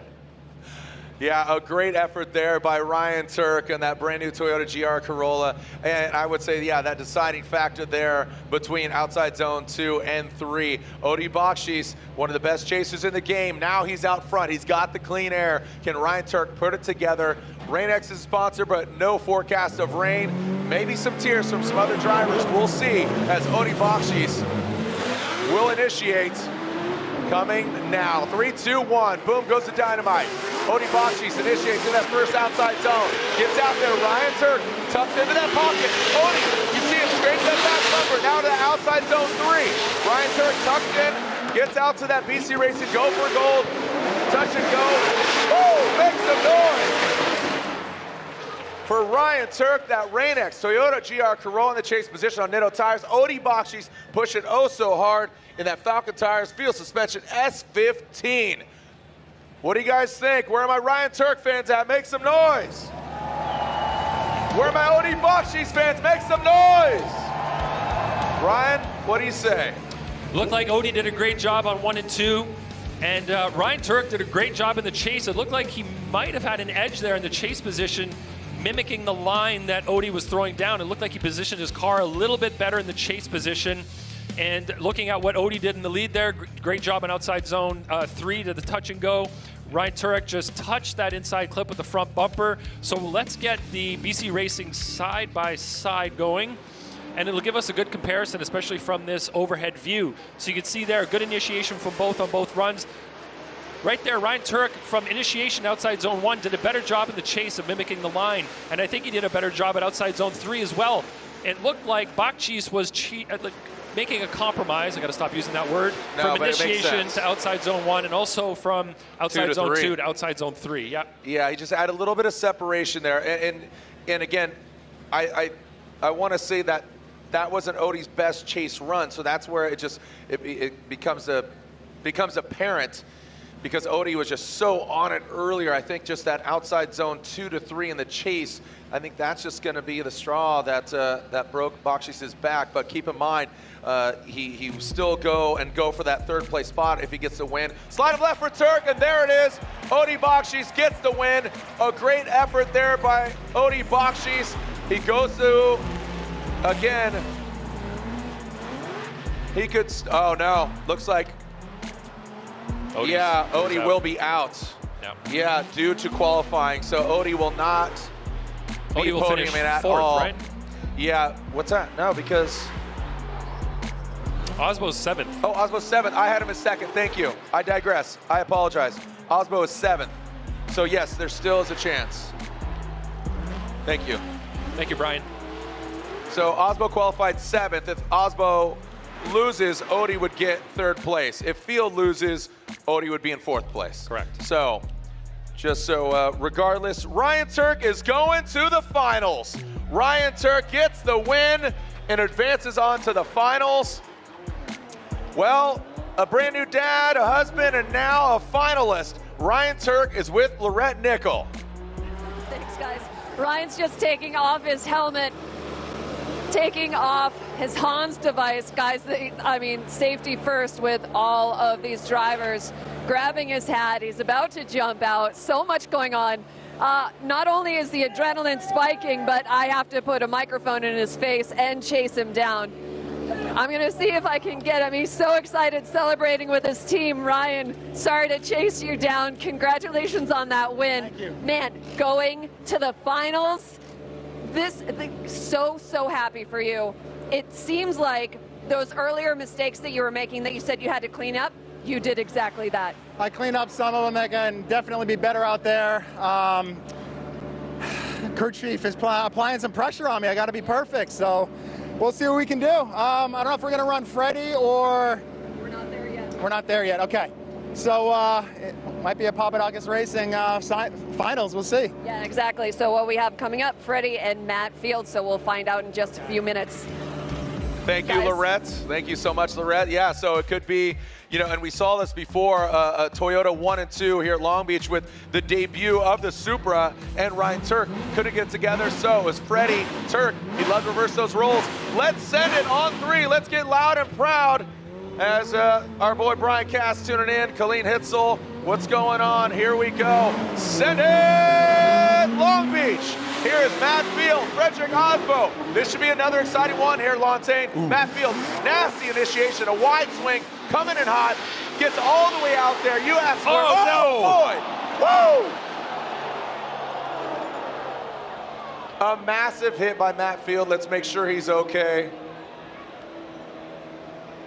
A big hit by his hands out the window. Round of applause for Matt Field. Make some noise for Matt Field. We'll run that back, but that front left and that back right is damaged.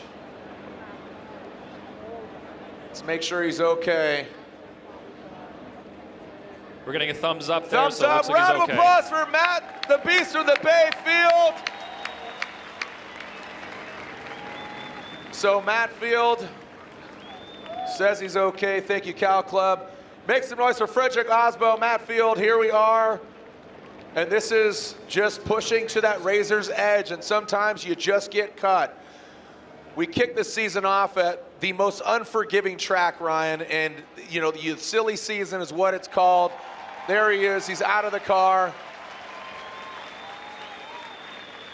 There was a bit of a hesitation on the transition there from zone 1 to zone 2, and that hesitation caused the car to go further to driver's right than he wanted it to, and that's when it made contact with the wall, and he made too much contact with the wall. It wasn't one that the chassis or the rear bumper could absorb. Caused the car to spin, sent him into the wall. So let's see what went wrong. We'll get the replay up and analyze this, but I think that's what happened. So let's see here at initiation. Osbo had a late initiation there. If you see, he got put off, kind of phased by let's focus his on initiation. Matt. Watch this right here. tap. Oh, Bang, there was a tap bang. that caused. Ooh. So that just grabbed him. It just didn't let him. It countered. That wasn't bumper. That hit chassis. From our perspective, we couldn't see how close Osbo was behind Matt Field, so it looked like it was just a hesitation on Matt alone. But it looks like Osbo's front bumper, caught his back bumper and didn't allow him to rotate. So this could go completely on Osbo here for this. Let's go drone shot once again. So yeah. So talk about. Okay. Watch right here. As Osbo is close to Matt Field starts to rotate, and watch his back bumper. See that, how it crunched right there? Because it hit Osbo's front bumper. Osbo didn't give him the space to transition, causing Matt to go straight for a slight second, and then as he rotated the car, it was already too far to the right, and then he was making contact with the wall. The car didn't have room to rotate after that. So in my view, this goes 100% on Frederick Osbo for causing this. And I think it all stemmed from Osbo being next to Field, running up to initiation. You can see that Osbo tried to avoid Field's initiation, his flick, and then Osbo ended up initiating late because it threw off his rhythm. Then he tried to get that proximity back, got too close, and didn't allow Field's Corvette to rotate, which then caused him to go too far to the right before actually rotating, causing him to hit that wall. So here's Matt Field, who he talked about. He didn't get much chase runs until earlier today. Even though he's out front, it's about getting those battles. So overall, it's a tough blow for Matt Field. So it just comes down to. Yeah, he would be upset about this. There's a bit of a scowl here, Sure. and as you said, you're saying 100%. Have you conversed with your judges yet? I said 100% for me. Yeah. I can only, clearly I've been here with you. I haven't had the chance to talk to them. But for me, 100%, I would put this on Frederick Osbo. When you're in that chase position, you're making those calculations. How close do I have to be, not only to maintain proximity, but also how close can I be that I don't interfere with what the lead car is doing? And in this case, sometimes we watch video of incredible transitions where that chase car leaves an inch in front of their car. They just know their car so well, but it looks like Osbo just was in there a couple of inches too close and didn't allow for that rotation to happen. And when you have these walls on this unforgiving track, this is what can happen. It's a risky business we're playing in here. This is, thankfully, the cars are really well built. We have a lot of safety equipment in the cars. The drivers are safe, but this is what happens when it goes wrong. And you were talking about Frederick Osbo. You were giving him credit on how he just has that awareness of his vehicle and allowing that lead car to transition in front of him. Not the case here. So let's listen to the sounds of the track.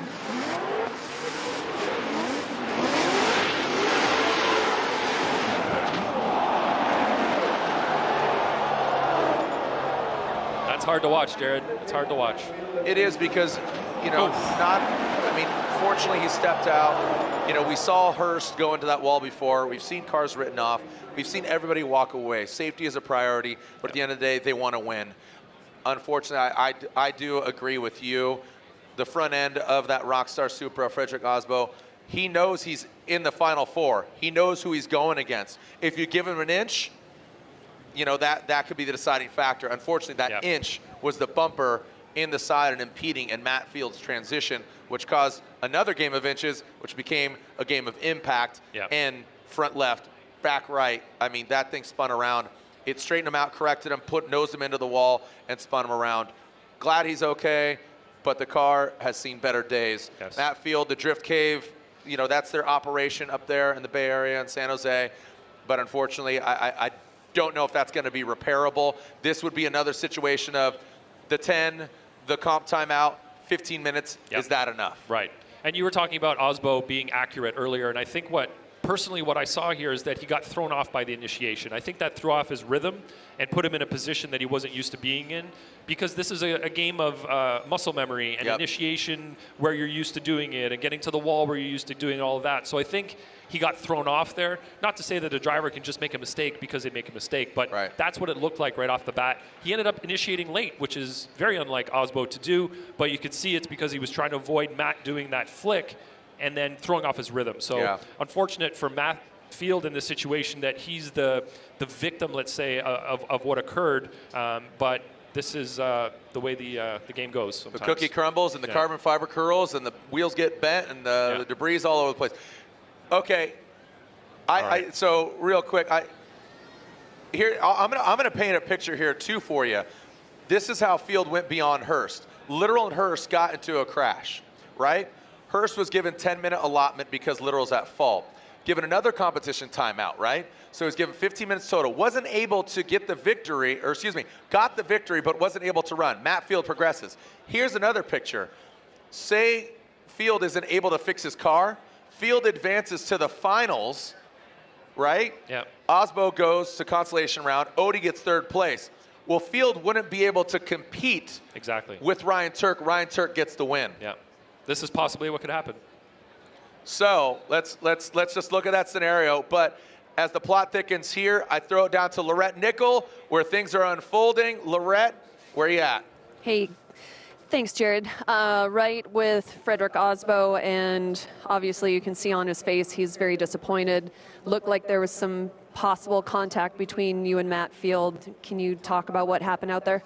Yeah, it wasn't just possible. It was me being totally too greedy, coming out of 9, basically blocking him to do the transition, and he smashed into the wall. And I don't want to be that guy, it freaking sucks for Matt's car. It sucks with the rules the way they are. They're not allowed the time to fix it, and it's frankly a lot to fix. And I feel like I robbed people of a good battle, but it's a heat of the moment thing, I'm here. Matt's, you can't let him go. So I trying to stay close, but I got too greedy, and this is something I've been trying to untrain and get better at. But today I ruined the day for him. So I apologize, Matt, and your team. When everything is happening so quick and you only have a split second to make a decision, were you worried about how fast his car was and him actually getting away from you? Absolutely. That's always the case. And this track, people have different ways of taking the first corner. Some people are hanging out there by the wall. Other people are lightning quick through there. And earlier today, I saw Jonathan Castro, my good friend, who was lightning quick through there. Whereas Chelsea, for instance, would maybe hang out on the wide line with more angle. So it's really hard to know exactly how much to hold back. And, you know, today I just ended up being too greedy and wrecked his car. So one of those days. There's a bit of history between you and Matt, and I know retrospect can sometimes be a really tough teacher, but I guess the obvious question is, what would you have done different there?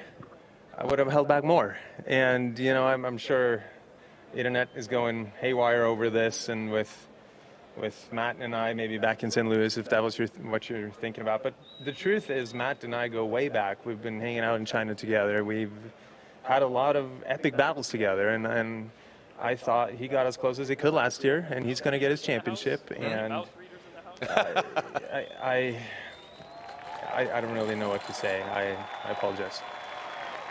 Freddie, thank you so much. Always very honest, authentic, and genuine. And So I know this isn't the way that he wanted the day to go. Guys.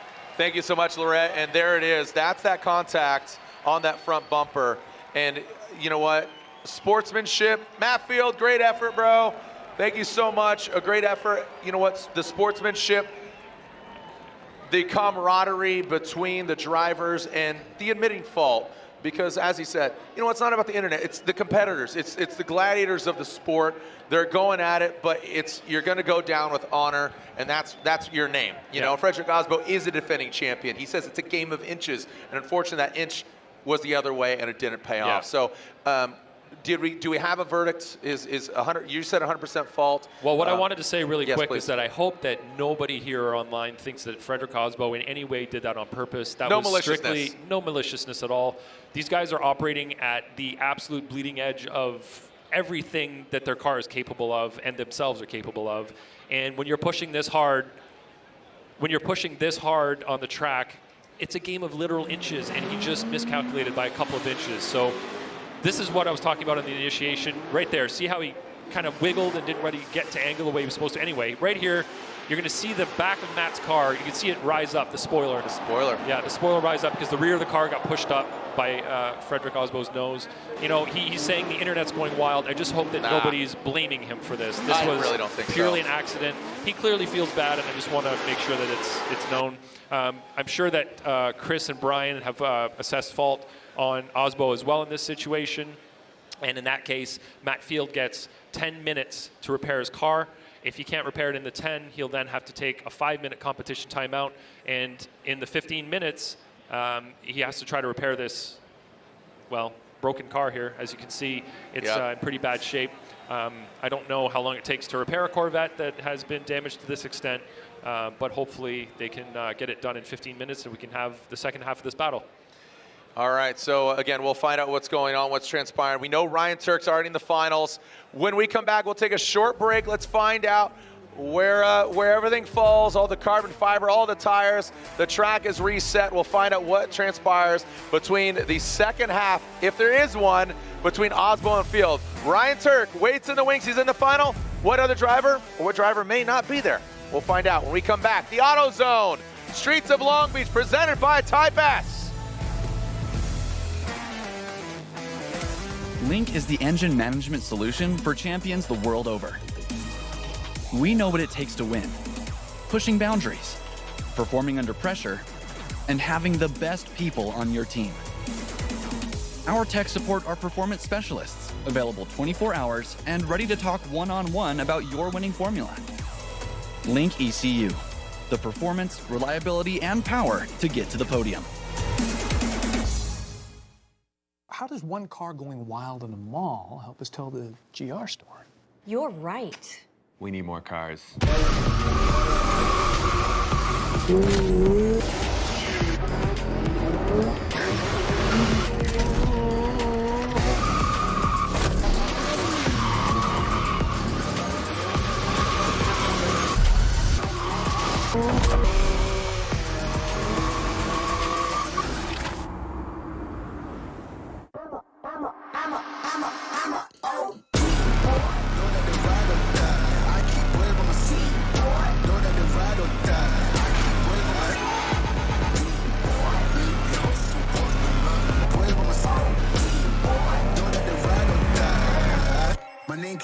what it sounds. More when I was not around. Certain people that I know, they ain't no longer about. Certain people that I know, they ain't no longer about. The Falcon Azenas RT660 is the enthusiast choice for ultra-high performance. Engineered for predictable handling and stability, the RT660 provides maximum traction both on and off the track. Your competitive edge has arrived with the Falcon Azenas RT660. For those who don't settle when others do, who will give everything but won't give up. For those who believe in unlimited, while others limit themselves. For those who are set free by performance and believe innovation can take you anywhere. What's up, guys? I'm Fredrik Galsbo, driver of the Rockstar Energy Toyota GR Supra. My name is Simon Olsen. I'm the driver of Boost Race Fuel Toyota GR Supra. Jerome Charpentier, I'm the pilot of the Garagistic E36. I'm Travis Rear. This is my 2003 BMW M3. I'm Ryan Turk, and I drive the Rain-X Toyota Racing Corolla hatchback. I'm Matt Field, and this is my Corvette.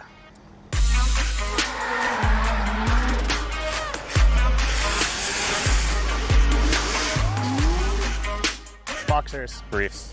Boxers. A mix. Boxers. Boxers, for sure. Or Commando, even. Doesn't need to be one here or back home. Odie. Chris Forsberg. Odie. Dylan Hughes. My spotter, Matt's for sure. I want to fly. X-ray vision. Adjust time. Being invincible, I guess. Super strength. Flying.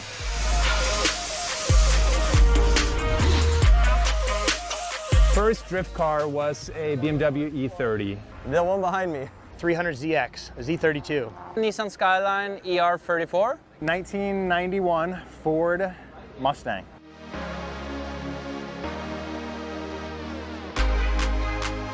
I like doing CrossFit, a lot on Metcons, and just doing regular strength. It was your workout routine. It's not. Lift engines and work on cars all day. That's about it. I try and drive about 90 to 100 days a year.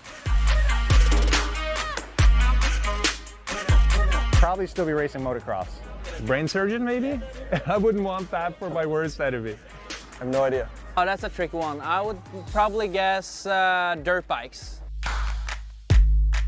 I don't ever have one pickup line. It's always say something mean, get right to the point, but not a dickhead, and then bring it back full circle and make them realize you're a human being. I thought you were supposed to make me laugh.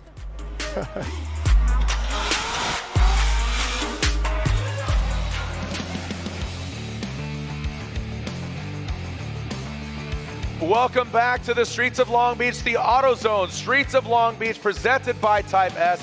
Lontaine, your thoughts on yesterday, going into today, your expectations for this. Again, we'll find out exactly what's going on. I believe we do have what's going on, but I just got to tell you, ask you. Let's just talk about our personal experience. We'll get to the competition because that's obviously very important. But the debut of new cars, some new faces. We got four rookies, international. Darren Kelly, we'll see him in Atlanta. But overall, you being in the booth and the event overall. You know, yesterday was a little tricky with the change in weather. It seemed like just the sun coming out was enough to change the conditions on the track. I'm so happy that today stayed consistent throughout the day because it led to some incredible driving. The drivers got more comfortable in their cars, more comfortable with the track. Everything just got better and better and better all the way until where we are right now, of course. But it was an awesome event, and I just love being up here talking with you about it all. It's been a great experience. I appreciate it. Obviously, my love for Sage runs deep, but I appreciate the insight. So let's take a look at the bracket. Here's what's transpired. Here's how we got here. And here it is. Ryan Turk, Matt Field, they're in the finals. Osbo's at fault, but guess what? Field knows that he can't fix it in 10 minutes. He can't fix it in 15 minutes. So Field, similar to Jonathan Hurst earlier today, Ryan Little and him got into it. Hurst would move on, but unable to compete. So Matt Field advanced on. What that means now is a bit of a role reversal. Matt Field moves on, but unable to run. So guess what? Without competing, with a bye run, a celebratory run, your winner here in Long Beach with this bye run, debuting his brand new Rain-X Toyota GR Corolla on Nitto tires, Ryan Turk is your winner here in Long Beach. So that means right now, let's yell send it on 3. 1, 2, 3, send it! Ryan Turk, a celebratory run for the Rain X Toyota GR Corolla on Ditto tires, the Rockstar driver, the 411, the new dad, and now your 2022 Formula Drift Pro Champion here in Long Beach. Congratulations to Ryan Turk. He is your winner. Congratulations to his wife, his now son, and his whole team and crew debuting that all-new Toyota GR Corolla in grand fashion. Again, the Super was debuted here a couple years ago with Frederick Osbo, and now this Toyota GR Corolla steps up and delivers. And just working out the kinks, congratulations to him, man. Yeah, I'm sure he would have loved to do a battle at the end here, but you take the wins you can get, and he fought hard throughout the day today. Matt Field fought, one battle and then ended up in the wall, but yeah. It's, your day can go in such an unexpected direction here at these events, and I think these guys are just thankful to make it this far in one piece, and for him getting on the podium. Well, I say one piece. I mean, yeah, but I say one piece because it's tough, obviously, for Matt Field. Yeah, for sure.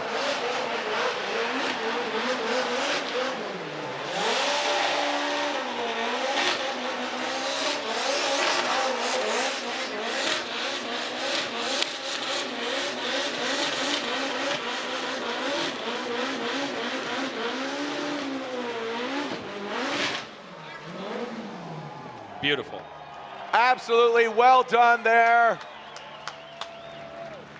And stepping outside of their Falcon vehicles, well, 1 and 2, they're your frenemies, making content, having fun. So, without further ado, your third place finisher here at round 1 of the Formula Drift Pro Championship, piling that Falcon tires, field suspension, S15, third place, Odie Bakshis.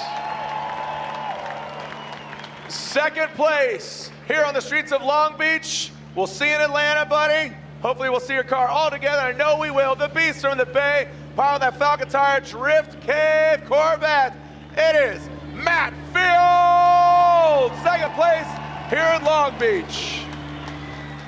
And last but definitely not least, a new dad, an owner of a Rain X Toyota GR Corolla, Rockstar Ditto Tire Race Service, Toyota driver from New Hampshire, Ryan Turk, your winner at round 1, AutoZone, Streets of Long Beach, presented by Type S. Congratulations to Ryan Turk, rightfully so, a crazy event. And if this is a sign of shape and things to come this season, it's gonna be one heck of a season, our 22 season, kicking it off in customary fashion here on the streets of Long Beach. And I'm looking for Lorette Nickel so she can get some words. And there she is. Lorette Nickel, down to you with our winner here in Long Beach. Well, did you guys know that Ryan Turk's last win in Long Beach was at 2009? It was in 2009. That was my first win ever. Your first win ever, Ryan. You get to kick off the 2022 season with a win, with a brand new baby. Congrats to you and Shannon. Looking forward to Atlanta. Your personal expectations are that you keep this momentum going. So is that pressure a little bit more going into Atlanta? No, I just think as long as we stay focused and the team has an awesome setup, that's awesome. That's great for me to drive, and I'm comfortable and can run tandem, and the car can be fast. Then we'll be a car to be reckoned with out there. Right, and it feels like you and this GR Corolla really have hit a great stride. How much have you learned here that you can bring into Atlanta? A ton. I learned a ton about myself this, coming into this season as far as a mental game, and also, the team being very on point this year, and also just the car being phenomenal to drive. Papadakis Racing and all the boys back at the shop have done such a great job with this chassis, and my hat's off to them, and we have just a greatly prepared car. All right, Ryan Turk, congratulations. Ladies and gentlemen, your winner of Long Beach round number 1, 2022, Ryan Turk.